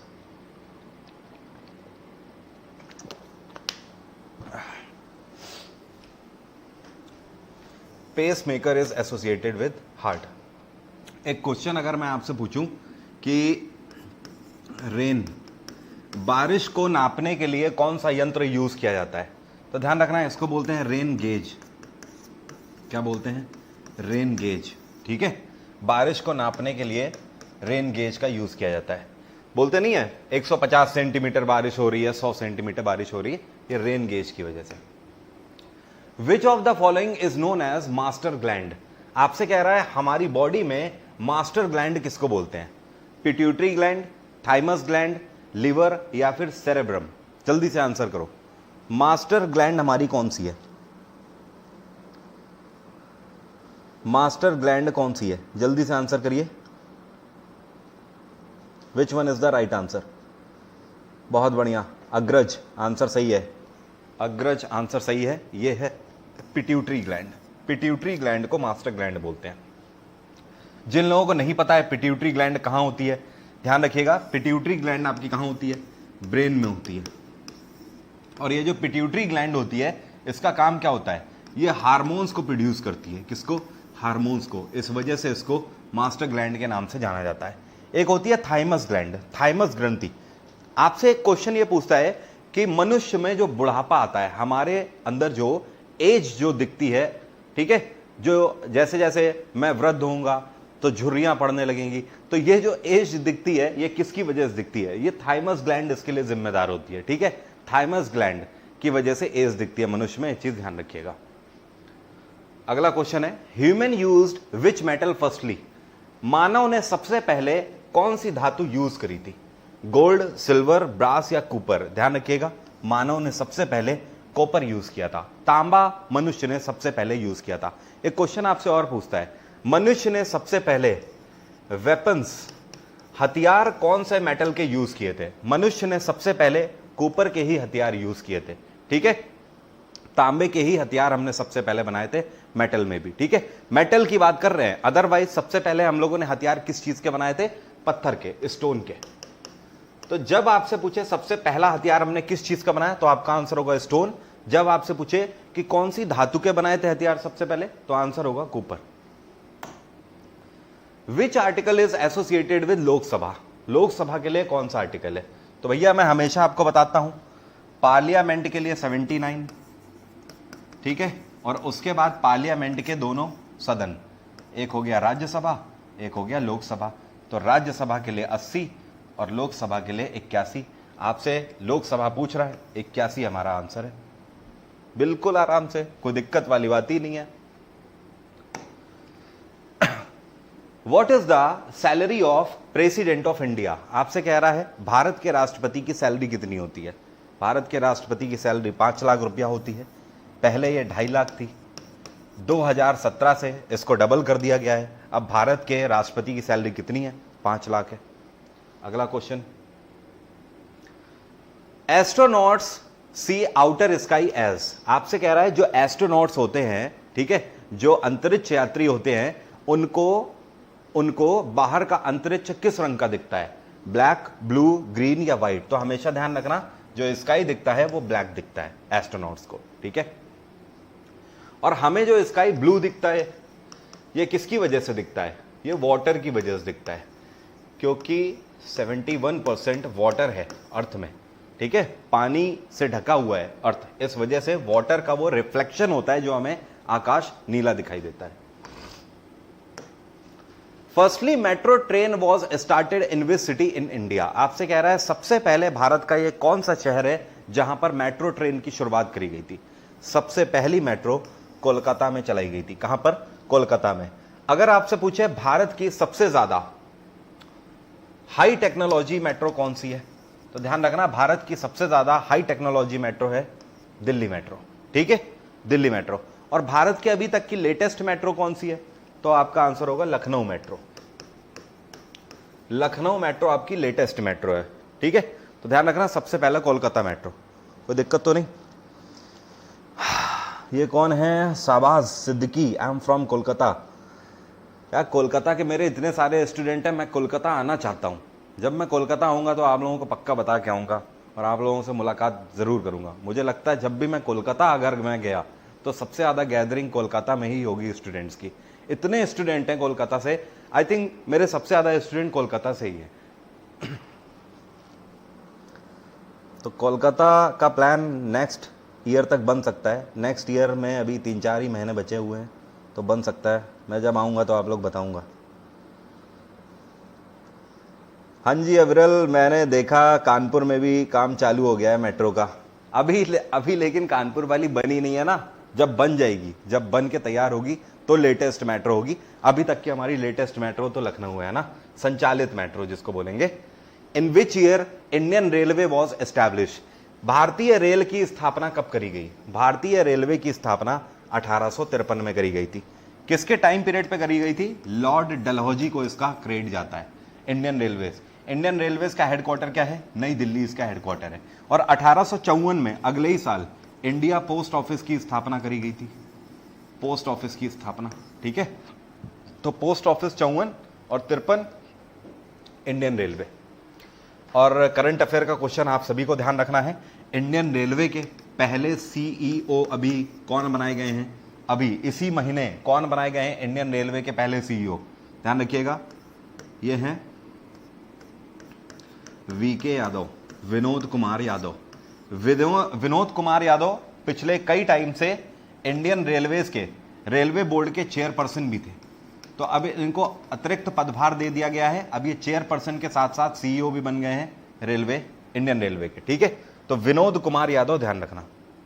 और एक चीज और, ये पहले सीईओ क्यों है? क्योंकि इंडियन रेलवे में अभी हाल ही में सीईओ की पोस्ट जोड़ दी गई है, इससे पहले सीईओ की पोस्ट नहीं थी। अगला question, which of the following budget used in India? बहुत बढ़िया क्वेश्चन है, ध्यान से आओ, इधर बताता हूं। इस क्वेश्चन का पोस्टमार्टम करेंगे, इस क्वेश्चन को लल्लू लाल बना देंगे तुरंत, मिनट से पहले। आ जाओ जल्दी से। इसी में आपको इकोनॉमिक्स भी समझा देता हूं थोड़ी। विच of the following budget used in India? आपसे कह रहा है भारत में कौन सा बजट चलता है, तो आंसर है हमारा भारत में चलता है जीरो बेस्ड बजट। ठीक है, अब समझो ये बजट होते क्या है। ये जो जितने तरीके के बजट लिखे हैं ये कौन कौन से बजट हैं? सबसे पहले अगर हम बात करें सरप्लस बजट की, तो ये देखो सरप्लस बजट वो होता है जहां पर हमारे जो एक्सपेंसेस होते हैं, ठीक है, जो हमारे एक्सपेंसेस हैं मतलब जो खर्चे हैं हमारे, ये कम हैं। ठीक है, और जो हमारी इनकम है ये क्या है? ज्यादा है। ठीक है, खर्चे कम इनकम ज्यादा, तो ये क्या हुआ? ये हुआ सरप्लस बजट। भाई जाहिर सी बात है, खर्चे हमारे 2 रुपए के हैं, इनकम हमारी 10 रुपए है, तो जाहिर सी बात है ये क्या कहलाएगा? Surplus budget. इसी का उल्टा होता है जिसको बोलते हैं डेफिसिट बजट। डेफिसिट बजट जिसको बोलते हैं घाटे का बजट, उसमें इसका उल्टा हो जाता है। एक्सपेंस ज्यादा हो जाते हैं, इनकम कम हो जाती है। मतलब एक्सपेंस मतलब 10 रुपए का खर्चा हो गया और इनकम है हमारी 5 रुपए, तो क्या हो गया? डेफिसिट बजट, घाटे का बजट हो गया ना। तो ये सरप्लस और डेफिसिट हो गया। एक होता है performance based budget. Performance based budget का मतलब यह होता है कि सपोज आप 2021 का बजट बनाओगे कल को, तो जब आप 2021 का बजट बनाओगे तो आप 2020 का फिगर ध्यान में रख के बनाओगे। 2020 के आधार पर ही आप 2021 का बजट बनाओगे। ठीक है, तो उसको बोलते हैं परफॉर्मेंस बेस्ड बजट। जैसी पिछले बजट की परफॉर्मेंस होगी उसी के आधार पर आप अगला बजट बनाओगे। बहुत डिटेल में नहीं जा रहा हूं यार, वरना लेंदी हो जाएगा। ये इकोनॉमिक्स का पार्ट है, उसमें मैं आपको पढ़ाता हूं। और जीरो बेस्ड बजट किसको बोलते हैं? जीरो बेस्ड बजट इसका उल्टा, मतलब जब आप 2021 का बजट बना रहे हो तो हम 2020 को बिल्कुल नल मान लेंगे, जीरो मान लेंगे हम इसको। जीरो, हमारे लिए कुछ नहीं है, हम नए सिरे से पूरा बजट बनाएंगे, इसको बोलते हैं जीरो बेस्ड बजट। तो भारत पहले परफॉर्मेंस बेस्ड बजट पे काम करता था, लेकिन अब भारत जीरो बेस्ड बजट पे काम करता है। तो भारत में कौन सा बजट यूज होता है? जीरो बेस्ड बजट हम लोग यूज करते हैं, ठीक है। तो हमारा आंसर फोर्थ वन है। अब देखो जेंडर बजट क्या होता है। जेंडर बजट वो होता है कि हर साल जो बजट पेश किया जाता है उसका एक पर्टिकुलर अमाउंट विमेंस के लिए अलॉट कर दिया जाता है। मतलब ऐसे मान लो कि भारत सरकार ने 10,000 करोड़ का मान लो बजट बनाया, तो 10,000 करोड़ में मान लो 1,000 करोड़ महिलाओं के लिए अलग से धनराशि संरक्षित कर दी। तो ये जो 1,000 करोड़ महिलाओं के लिए धनराशि संरक्षित कर दी गई, इसको क्या बोलेंगे? जेंडर बजट बोलेंगे, ठीक है। अब इसी 1,000 करोड़ से महिलाओं के वेलफेयर के लिए जितनी भी स्कीम होगी उसमें पैसा दिया जाएगा। जैसे कि शहरों में सीसीटीवी कैमरे लगाना, ठीक है, महिलाओं के लिए लगातार उनकी सिक्योरिटी के लिए हेल्पलाइन नंबर जारी किए जा रहे हैं, आप देख रहे हो देश में हर जगह जगह पर। तो ये सब विमेन वेलफेयर स्कीम के तहत ही आता है, जिसको हम लोग बोलते हैं जेंडर बजट। कोई दिक्कत तो नहीं, इसको बोलते हैं क्वेश्चन का पोस्टमार्टम कर देना। सुल्तान वाला डायलॉग, सुल्तान वाला डायलॉग सुल्तान तो हर कोई बनना चाहता है, लेकिन सुल्तान बनने के लिए गर्दन और इरादे दोनों मजबूत होने चाहिए, समझे। तो ऐसे ही इंस्पेक्टर तो हर कोई बनना चाहता है, लेकिन इंस्पेक्टर बनने के लिए गर्दन और इरादे दोनों मजबूत रख लो, तब बनोगे। चलिए आगे बढ़ते हैं। Who was the first Indian astronaut? Bharat के पहले एस्ट्रोनॉट कौन थे? बिल्कुल सिंपल क्वेश्चन है, राकेश शर्मा। आगे बढ़ते हैं। What is the headquarters of international court of justice? आपसे कह रहा है अंतरराष्ट्रीय कोर्ट ऑफ जस्टिस का हेडक्वार्टर क्या है? इंटरनेशनल कोर्ट ऑफ जस्टिस का हेडक्वार्टर द हेग है। द हेग कहां है? यह है नीदरलैंड में। नीदरलैंड की कैपिटल क्या है? यह है एम्स्टरडैम। एम्स्टरडैम, ठीक है यार। हेडक्वार्टर जरूर आप लोग ध्यान रखना, हेडक्वार्टर इस बार पूछे गए थे, ध्यान रखना। मैं लगातार बोल रहा हूं, हेडक्वार्टर कोई नहीं भूलेगा।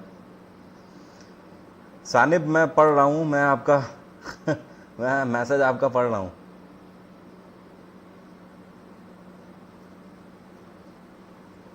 अरे ये कौन है सर, दाढ़ी हो क्या?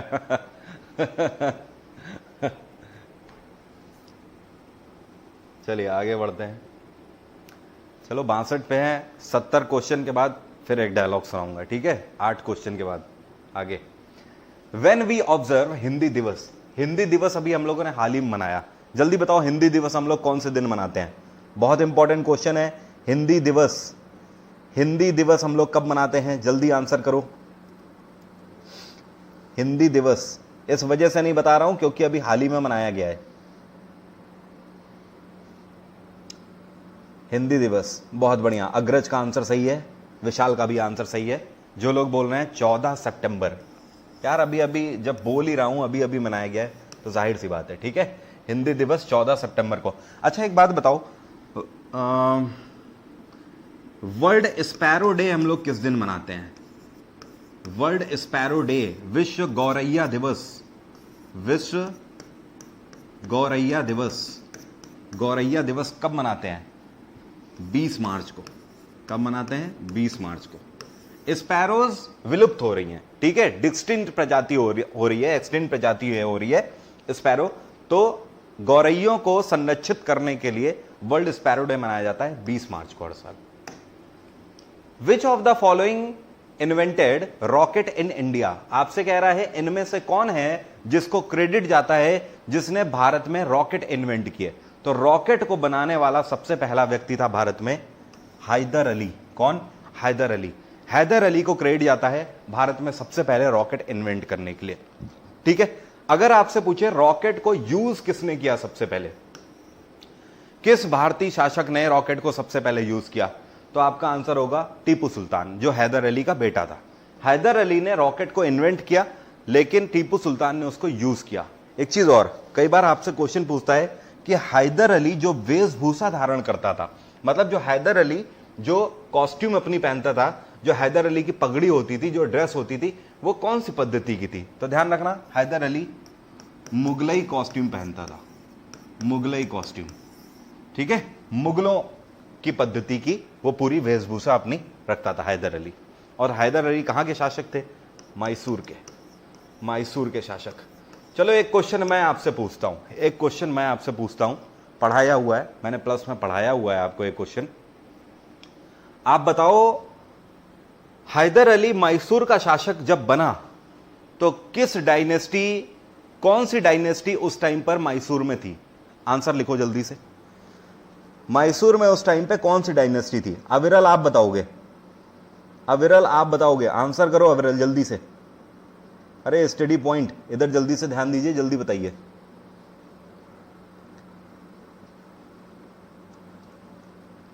रेहान खान, रेहान का आंसर सबसे पहले बिल्कुल सही, बिल्कुल सही,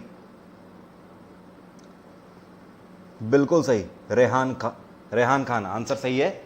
जो लोग भी वाडियार डायनेस्टी बोल रहे हैं उन सभी का आंसर सही है, वाडियार डायनेस्टी। ठीक है, Wadiyar dynasty. Okay, so third one is the right answer, Hyder Ali. ये कौन है यार? मैं ठीक से नाम भी नहीं पढ़ पा रहा हूं। पता है मैं ये कमेंट अवॉइड भी कर सकता था, लेकिन अवॉइड इसलिए नहीं कर रहा हूं। अभी किसी ने बोला कि आप मुस्लिम हो क्या जो आप बियर्ड रख रहे हो? ये जानबूझ के अवॉइड नहीं कर रहा यार। ये मैं आपसे इस वजह से डिस्कस कर रहा हूं कि ऐसी सोच ना रखो यार, ठीक है? ऐसी सोच बहुत ज़्यादा घातक है, मत सोचो यार ऐसा। आप लोग ऐसी सोच रखोगे तो कैसा भारत बनेगा? ऐसी सोच मत रखो, ठीक है? हमारा पहनावा जो हम चाहें वो होना चाहिए, हम जैसा दिखना चाहें वैसा हम दिख सकते हैं, ठीक है? इन सब चीज़ों के बारे में बहुत मत पढ़ा करो यार। चीज़ों में पढ़ने के लिए बहुत सारी चीज़ें हैं, इतना ज्ञान बट रहा है, ज्ञान संभालो। इन सब चीज़ों में मत पढ़ो यार। कौन टीका लगा रहा है, कौन टोपी लगा रहा है, इन सब में कुछ नहीं रखा यार। बात आ रही है समझ? दूर रहो इन सब चीज़ों से, क्लियर? तो सिर्फ और सिर्फ नॉलेज पे फोकस रखो, कुछ नहीं मिलने वाला इन चीज़ों से, कुछ मैटर नहीं करता यार इन सब चीज़ों में, ठीक है? अच्छा, आपने वो देख लिया, आपने ये नहीं बोला कि आप सिख हो क्या, कड़ा पहन रखा है, ठीक है? तो इन सब बातों में मत जाओ यार, कुछ नहीं रखा है, ठीक है? आगे बढ़े। अगला question, which Britisher has fought for Indian freedom against British empire? आपसे कह रहा है ये कौन सा ब्रिटिशर है जो कि भारतीय फ्रीडम के लिए, भारत की आजादी के लिए ब्रिटिश एम्पायर से ही लड़ गया? तो अभी अभी इसका आंसर मैंने आपको दिया था, William Gordon.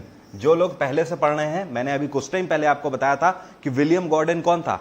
William Gordon Mangal Pandey का दोस्त था। कौन था? मंगल पांडे का दोस्त था। तो विलियम गॉर्डन ही वो शख्स है जिसका इतिहास के पन्नों में नाम दर्ज है, जो कि ब्रिटिश हुकूमत से ही लड़ा था भारत की आजादी के लिए, ठीक है? अगला question, which country shares the land border with maximum countries? आपसे कह रहा है ये इनमें से कौन सा देश है जो कि अपनी लैंड बॉर्डर सबसे ज्यादा देशों के साथ शेयर करता है? इसका आंसर आप लोग करोगे, जल्दी करो answer. Which one is the right answer? जल्दी से, जल्दी से मेरे अजीज मेरे अजीज आंसर करो जल्दी से।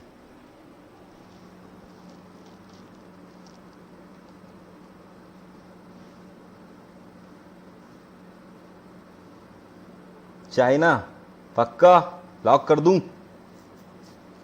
चाइना, इंडिया, अंधी चल रहा है, सब अंधी चल रहा है, हैं?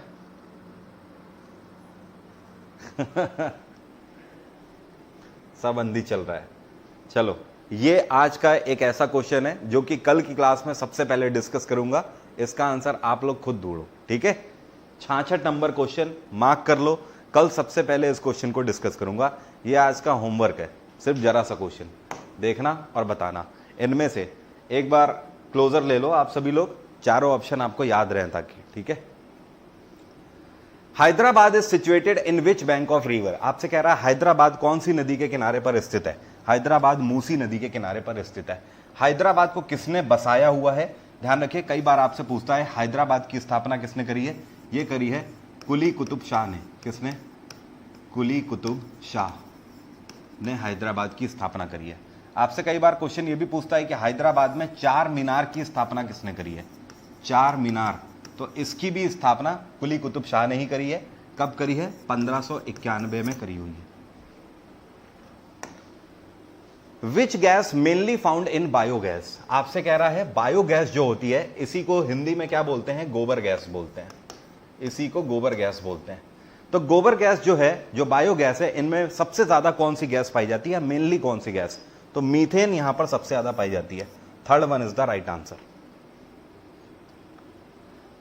अर्थ रोटेट्स ऑन इट्स एक्सिस, आपसे कह रहा है जो हमारी पृथ्वी है, यह हमारी पृथ्वी है, पृथ्वी हमारी जो एक्सिस पर घूमती है, एक्सिस पर इस तरीके से जो रोटेट होती है, ठीक है, ऐसे ये जो रोटेट हो रही है ये किस तरफ से हो रही है, ईस्ट टू वेस्ट हो रही है, वेस्ट टू ईस्ट हो रही है, वर्टिकली हो रही है, डायगोनल हो रही है, which one is the right answer, जल्दी से।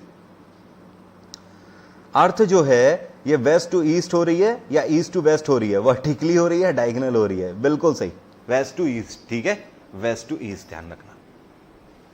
नेक्स्ट क्वेश्चन है, इन एक चीज और, अर्थ को हम लोग कौन सा प्लैनेट बोलते हैं, इसको हम लोग ब्लू प्लैनेट के नाम से जानते हैं। कई बार आपसे पूछता है रेड प्लैनेट किसको बोलते हैं, तो रेड प्लैनेट बोलते हैं मार्स को। कई बार आपसे पूछता है ग्रीन प्लैनेट किसको बोलते हैं, ग्रीन, हरा ग्रह किसको बोलते हैं, यूरेनस को, यूरेनस मतलब अरुण जिसको बोलते हैं, अरुण। अगला question, in which year Amazon was establish, Amazon ये वही है, अमेजॉन जेफ बेजोस की जो कंपनी है, अमेजॉन की स्थापना इनमें से कौन से साल में करी गई थी, अमेजॉन की स्थापना 1994 में करी गई थी, हेडक्वार्टर इसका कैलिफोर्निया है। एक चीज और, बड़ी बड़ी कंपनीज के एस्टैब्लिशमेंट ईयर आपसे कई बार पूछ देता है, ठीक है, तो ध्यान रखना, कुछ बड़ी कंपनीज के बता रहा हूं, एक माइक्रोसॉफ्ट का इसी तरीके से ध्यान रखना, 1975 में माइक्रोसॉफ्ट की स्थापना करी गई। एक एप्पल कंपनी का ध्यान रखना, एप्पल की स्थापना 1976 में करी गई। इसी तरीके से एक ध्यान रखना गूगल का, गूगल की स्थापना कब करी गई, 1998 में करी गई, ठीक है। एक इसी तरीके से फेसबुक ध्यान रखना, फेसबुक की स्थापना 2004 में करी गई। एक इसी तरीके से ट्विटर ध्यान रखना, क्या ध्यान रखोगे, ट्विटर, ट्विटर की स्थापना 2006 में, ठीक है। इतनी कंपनी यार कम से कम ध्यान रखो आप लोग, क्लियर, कोई दिक्कत तो नहीं, इतनी कंपनी कम से कम ध्यान रखो। चलो आगे बढ़ते हैं। हाँ 70 क्वेश्चन हो गया ना। आज खाने में क्या बना है, हिरन, काबुली पुलाव, जब इतना सब कुछ खाने को तो हम खौफ क्यों खाएं, सुल्तान। अगला क्वेश्चन, हु सैड स्वतंत्र मेरा स्वतंत्रता मेरा जन्म सिद्ध अधिकार है, मैं इसे लेकर रहूंगा, यह स्टेटमेंट किसके है, स्वतंत्रता मेरा जन्म सिद्ध अधिकार है, मैं इसे लेकर रहूंगा, यह कहा था बाल गंगाधर तिलक ने, ठीक है। स्वतंत्रता मेरा जन्म सिद्ध अधिकार है, मैं इसे लेकर रहूंगा। Which was the first Hindi language newspaper, आपसे कह रहा है भारत में सबसे पहला हिंदी न्यूज़पेपर कौन था, तो सबसे पहला हिंदी न्यूज़पेपर जो भारत में छपा है इसका नाम क्या है, इसका नाम है उदंत मार्तंड। एक मूवी आई थी ढोल, याद है आपको, ढोल, उसमें राजपाल यादव का नाम था मार्तंड टंडेरे, क्या नाम था, मार्तंड टंडेरे।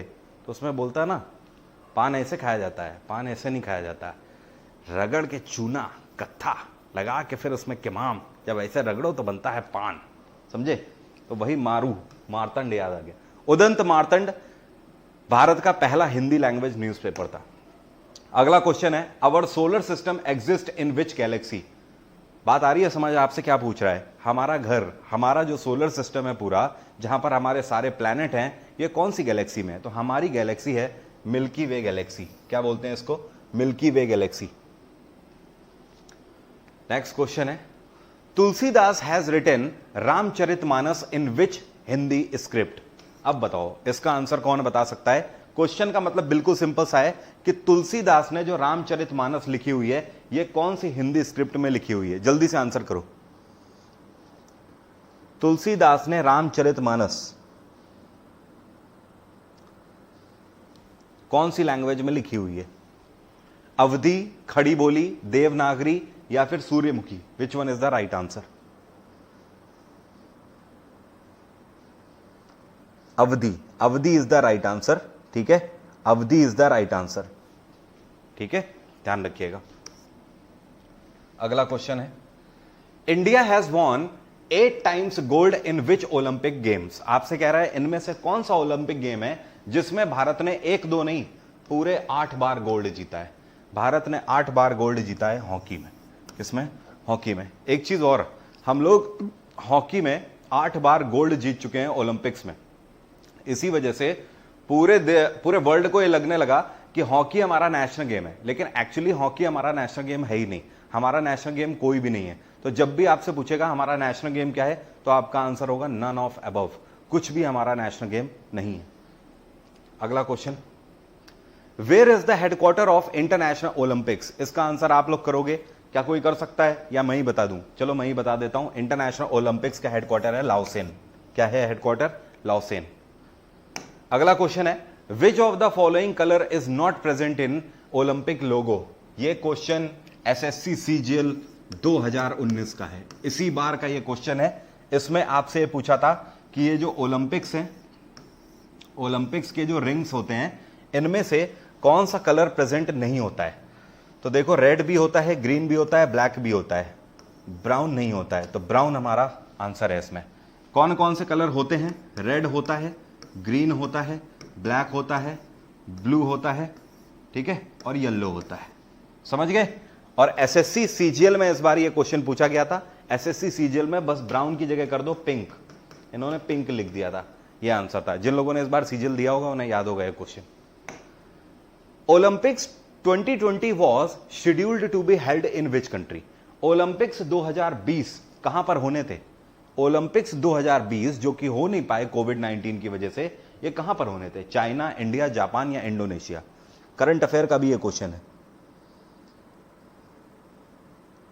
जल्दी से बताइए।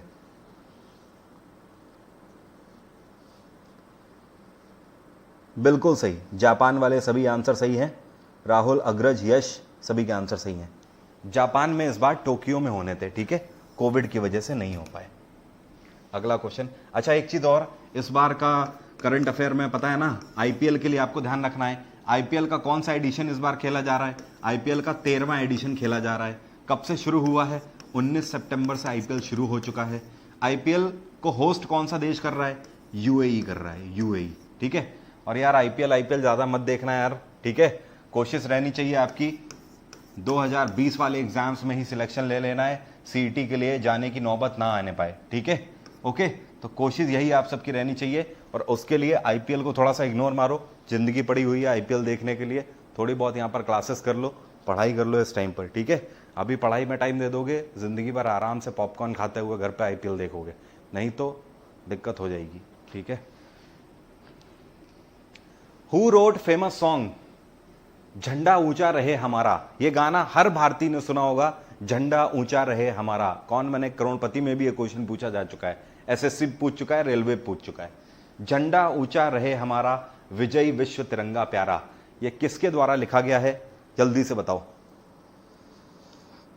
Which one is the right answer? ये देखिए, बोल रहे हैं आरसीबी जीत गई। झंडा ऊंचा रहे हमारा, ये किसके द्वारा लिखा गया है? जल्दी से बताओ। बहुत बढ़िया, जो लोग भी थर्ड आंसर कर रहे हैं उन सभी का आंसर सही है, ठीक है। इनका नाम है, पक्का लॉक कर दूं? लॉक कर दूं? वैसे थर्ड आंसर वाले सही नहीं है, ठीक है। People who are saying Shyamlal Gupta Parshad, इन सभी का आंसर सही है, श्यामलाल गुप्ता पार्षद। Which organ of human body filters urea from blood? आपसे कह रहा है हमारे ब्लड से जो यूरिया को फिल्टर करने का काम करता है, ये हमारी बॉडी का कौन सा पार्ट ये काम करता है? ये काम किडनी करती है, किडनी फिल्टरेशन का काम करती है, ठीक है। यूरिया जब तक फिल्टर नहीं होगा तब तक यूरिन एक्सक्रीट नहीं होगा ठीक से, ठीक है। तो ये जो यूरिन एक्सक्रीट होता है जस्ट बिकॉज ऑफ किडनी, ये बहुत जरूरी प्रोसेस है। और ये प्रोसेस किसके द्वारा होता है? किडनी के द्वारा, हमारे ब्लड से यूरिया को फिल्टर करना। आपसे एक क्वेश्चन अगर मैं पूछूं, हमारी बॉडी में ब्लड कहां बनता है, रक्त कहां बनता है? एसएससी कई बार ये क्वेश्चन पूछता है कि रक्त कहां बनता है हमारी बॉडी में। ध्यान रखिएगा, बोन मैरो। कहां पर? Bone marrow. बोन मैरो समझते हो ना क्या होता है? हड्डी देखिए ना, ऐसी होती है ना हड्डी,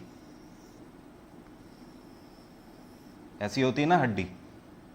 तो इसको जब आप क्रैक करोगे तो यहां, this is called bone marrow, इसके अंदर, तो यहां पे ब्लड सेल्स बनते हैं, ठीक है, आरबीसीज। Ustad Bismillah Khan is associated with which musical instrument? आपसे कह रहा है उस्ताद बिस्मिल्लाह खां कौन सा म्यूजिकल इंस्ट्रूमेंट बजाते हैं? उस्ताद बिस्मिल्लाह खां संतूर, वीणा, तबला या शहनाई? उस्ताद बिस्मिल्लाह खां, जल्दी से आंसर करो। मुझसे एक एक पेपर के लिए आप लोग मत पूछो, मैं ऑलरेडी अनाउंस कर चुका हूं।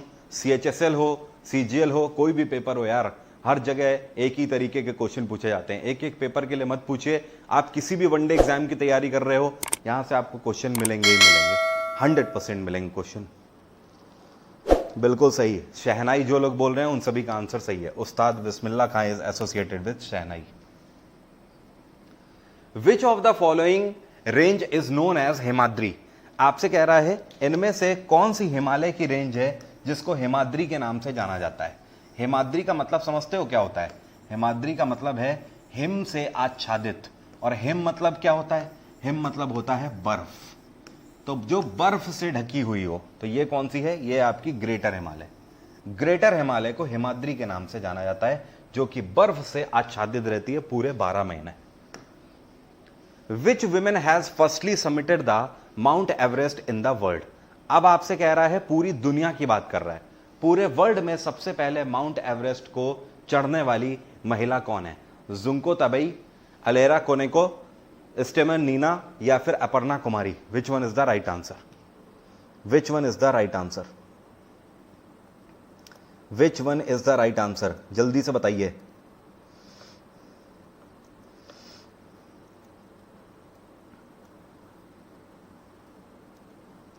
कोई बता सकता है? और कोई? और कोई बता सकता है? बहुत बढ़िया, बहुत बढ़िया। ज्यादातर लोगों के आंसर बिल्कुल सही आ रहे हैं, ज्यादातर लोगों के आंसर सही हैं। जो लोग भी बोल रहे हैं जुंको तबी, जुंको तबी पूरी दुनिया की पहली ऐसी महिला है जिन्होंने माउंट एवरेस्ट की चढ़ाई करी। एक चीज और, कौन से देश से बिलोंग करती हैं? जापान से बिलोंग करती हैं। कहां से? Japan. Jaundice is associated with which organ? आपसे कह रहा है जॉइंडिस कौन से ऑर्गन से एसोसिएटेड है? पीलिया जिसको बोलते हैं, हिंदी में पीलिया बोलते हैं। तो अगर किसी को पीलिया हो जाता है तो मतलब कौन सा हमारा बॉडी पार्ट इससे अफेक्टेड होता है? बता सकते हो? कौन सा बॉडी पार्ट इससे अफेक्टेड होता है? पीलिया, जॉइंडिस। बहुत बढ़िया, विशाल आंसर सही है। विशाल का आंसर सबसे पहले और बिल्कुल सटीक, लीवर। हमारा लिवर अफेक्टेड होता है। एक चीज और, आपसे क्वेश्चन पूछता है कि हमारी बॉडी में सबसे बड़ी ग्रंथि कौन सी है, सबसे बड़ी ग्लैंड कौन सी है? तो लिवर ही सबसे बड़ी ग्लैंड भी है। अगला question, in which year Microsoft was established? अभी अभी मैंने आपको बताया माइक्रोसॉफ्ट की स्थापना 1975 में करी गई थी। Ashoka was influenced by which Buddhist मॉन्ग? The great Ashoka जिसको बोलते हैं। तो आपसे कह रहा है अशोका किस बुद्धिस्ट मॉन्ग को मानता था, या फिर अशोका ने किसको अपना गुरु माना था? अशोका ने उपगुप्त को अपना गुरु माना था। किसको? उपगुप्त को। और कौन सी नीति अपनाई थी अशोका ने? अशोका ने बौद्ध धर्म को अपनाया था, धम्म नीति अपनाई थी। ठीक है। विच मुगल एम्परर वॉज इलिटरेट? इनमें से, इलिटरेट का मतलब अशिक्षित, अशिक्षित। कौन सा मुगल एम्परर अशिक्षित था इसमें से? तो बाबर भी पढ़ा लिखा था, औरंगजेब भी पढ़ा लिखा था, जहांगीर भी था। None of above is the right answer, क्योंकि इलिटरेट था अकबर। अकबर को पढ़ना लिखना नहीं आता था। Who has established city Amritsar?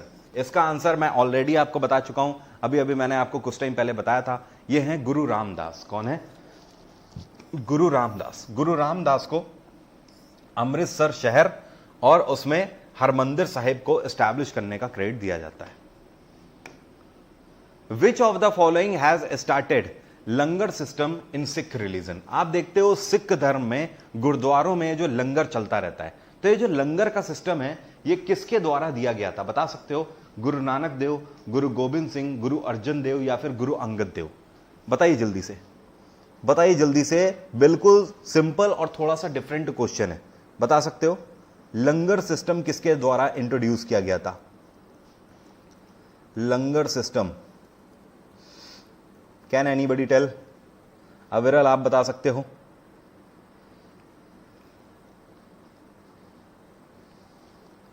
Langar system ये कौन है? Be the change. Be the change answer सही है। बी द चेंज आंसर सही है। ठीक है, गुरु नानक देव। जो लोग भी बोल रहे हैं गुरु नानक देव, उन सभी का आंसर सही है। ठीक है, गुरु नानक देव के द्वारा लंगर सिस्टम को स्टार्ट किया गया था। सिख गुरु के सिख धर्म के प्रवर्तक। विच वेदा tells about the mantras chant? आपसे कह रहा है मंत्र के बारे में हमें कौन सा वेद बताता है, या मंत्रोच्चारण के बारे में कौन सा वेद बताता है? तो मंत्रास के बारे में हमें ऋग्वेद बताता है। ठीक है, और सबसे पुराना वेद भी है ये, ओल्डेस्ट वेद है ये, सबसे पुराना वेद है। अथर्ववेद हमें किसके बारे में बताता है? ये ब्लैक मैजिक के बारे में बताता है, काला जादू जिसको बोलते हैं। सामवेद हमें किसके बारे में बताता है? म्यूजिक के बारे में बताता है, संगीत। और यजुर्वेद हमें पोइट्रीज के बारे में बताता है, मतलब कविताओं के बारे में बताता है। अगला question, in which year firstly 5 year plan started? आपसे कह रहा है भारत में सबसे पहले पंचवर्षीय योजना की शुरुआत कब करी गई थी? पंचवर्षीय योजना की शुरुआत 1951 से लेकर 56 तक सबसे पहले करी गई थी। सो first one is the right answer. 51 से लेकर 56 तक पहला 5 year plan. Soft motive limited is the subsidiary of which company? आपसे कह रहा है सॉफ्ट मोटिव लिमिटेड जो है, ये कंपनी जो है, ये इनमें से किसकी सब्सिडरी है? Which one is the right answer? कोई बता सकता है? कोई बता सकता है which one is the right answer? Soft motive limited किसकी सब्सिडरी है? कैन यू प्लीज टेल मी?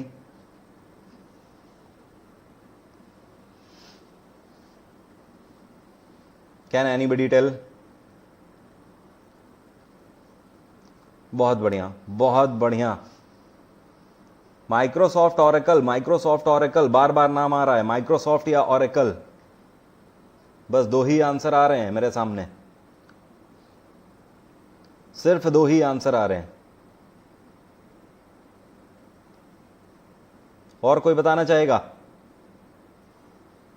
लगातार 2 आंसर आ रहे हैं।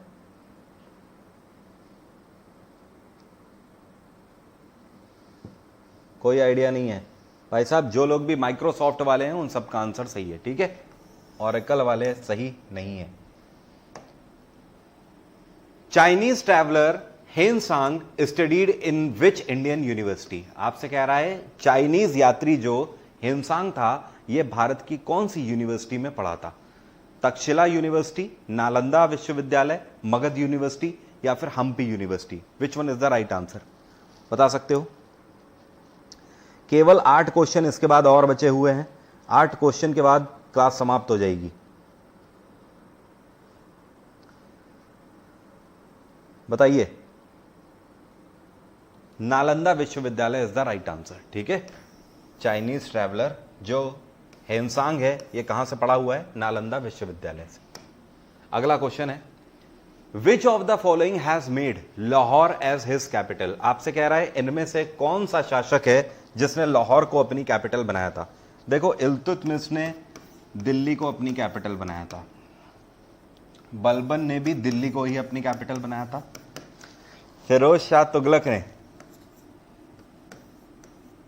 दिल्ली को अपनी कैपिटल बनाया था, और जौनपुर की स्थापना इसने करी थी। किसकी? जौनपुर की। ठीक है, कुतुबुद्दीन ऐबक लाहौर को अपनी कैपिटल बनाया था। तो हमारा आंसर क्या हुआ? Qutubuddin Aibak. 4th one is the right answer. एक चीज और, जौनपुर की स्थापना फिरोज शाह तुगलक ने किसकी याद में करी थी? इसने करी थी मोहम्मद बिन तुगलक की याद में जौनपुर की स्थापना। और जौनपुर को ही सिराज ए हिंद के नाम से जाना जाता है। क्या बोलते हैं इसको? सिराज ए हिंद। तो आपसे क्वेश्चन पूछता है भारत का कौन सा शहर है जिसको सिराज ए हिंद के नाम से जाना जाता है? तो यह है जौनपुर। जौनपुर उत्तर प्रदेश में है। इसकी स्थापना फिरोज शाह तुगलक ने कराई थी मोहम्मद बिन तुगलक की याद में।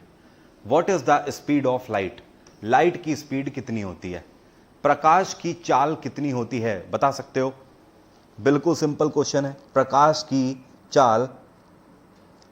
की चाल कितनी होती है? जल्दी से बताओ।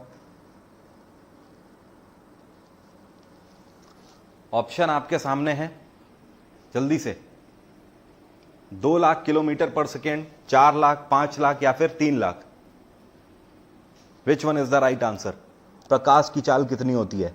अजय बरवाल, आंसर सबसे पहले आया है अजय बरवाल का।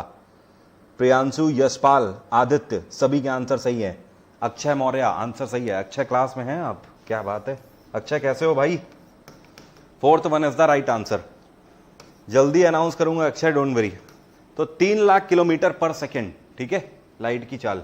और प्रकाश सन से अर्थ तक, हमारी अर्थ तक कितनी देर में आता है? करीब 8 मिनट में। 8 मिनट 10 सेकेंड कहीं लिखा रहता है, कहीं 15 सेकेंड लिखा रहता है। To save a new document in MS office you have to do what? ऐसे क्वेश्चन आपको फंसा देते हैं कई बार। आपसे पूछ रहा है कि MS ऑफिस में नए डॉक्यूमेंट को सेव करने के लिए आपको क्या करना होगा? सेव एज करना होगा, सेव करना होगा, रीनेम करना होगा, या ओपन न्यू डॉक्यूमेंट करना होगा? भैया जब सेव करने के लिए बोल रहा है तो ओपन न्यू डॉक्यूमेंट तो होगा नहीं, इसको हटा दो। रीनेम भी नहीं होगा, इसको हटा दो। सेव या सेव एज? देखो सेव और सेव एज में अंतर क्या होता है? सेव क्या होता है? कोई एग्जिस्टिंग फाइल है, अगर जो फाइल एग्जिस्ट कर रही है पहले से, अगर उसमें आपने कुछ और ऐड कर दिया और फिर आपको सेव करना है तो दैट मीन्स नॉर्मल सेव। लेकिन सेव एज का मतलब क्या होता है? सेव एज वो फाइल होती है जब फाइल को आपको सेव करने से पहले आपसे लोकेशन पूछता है कि आप कहां उसे सेव करना चाहते हो और क्या नाम देना चाहते हो। तो एक बात बताइए, जब आप कोई न्यू डॉक्यूमेंट सेव करते हो तो आपको लोकेशन और नाम तो देना पड़ेगा ना, इसलिए save as is the right answer. Save as हमेशा न्यू फाइल में होगा और जो पुरानी फाइल होगी उसमें क्या होगा? सेव होगा। Firstly who told that earth rotates around the sun? आपसे कह रहा है इनमें से कौन सा व्यक्ति है जिसने हमें सबसे पहले बताया कि जो अर्थ है हमारी ये सूर्य के चारों ओर घूमती है? इसका क्रेडिट किसको जाता है? ऑप्शन आपके सामने है, बताइए जल्दी से। हिपार्कस, कोपरनिकस, हेनरी हम्बोल्ट या फिर लॉसेन डिरेची? बताइए which one is the correct answer?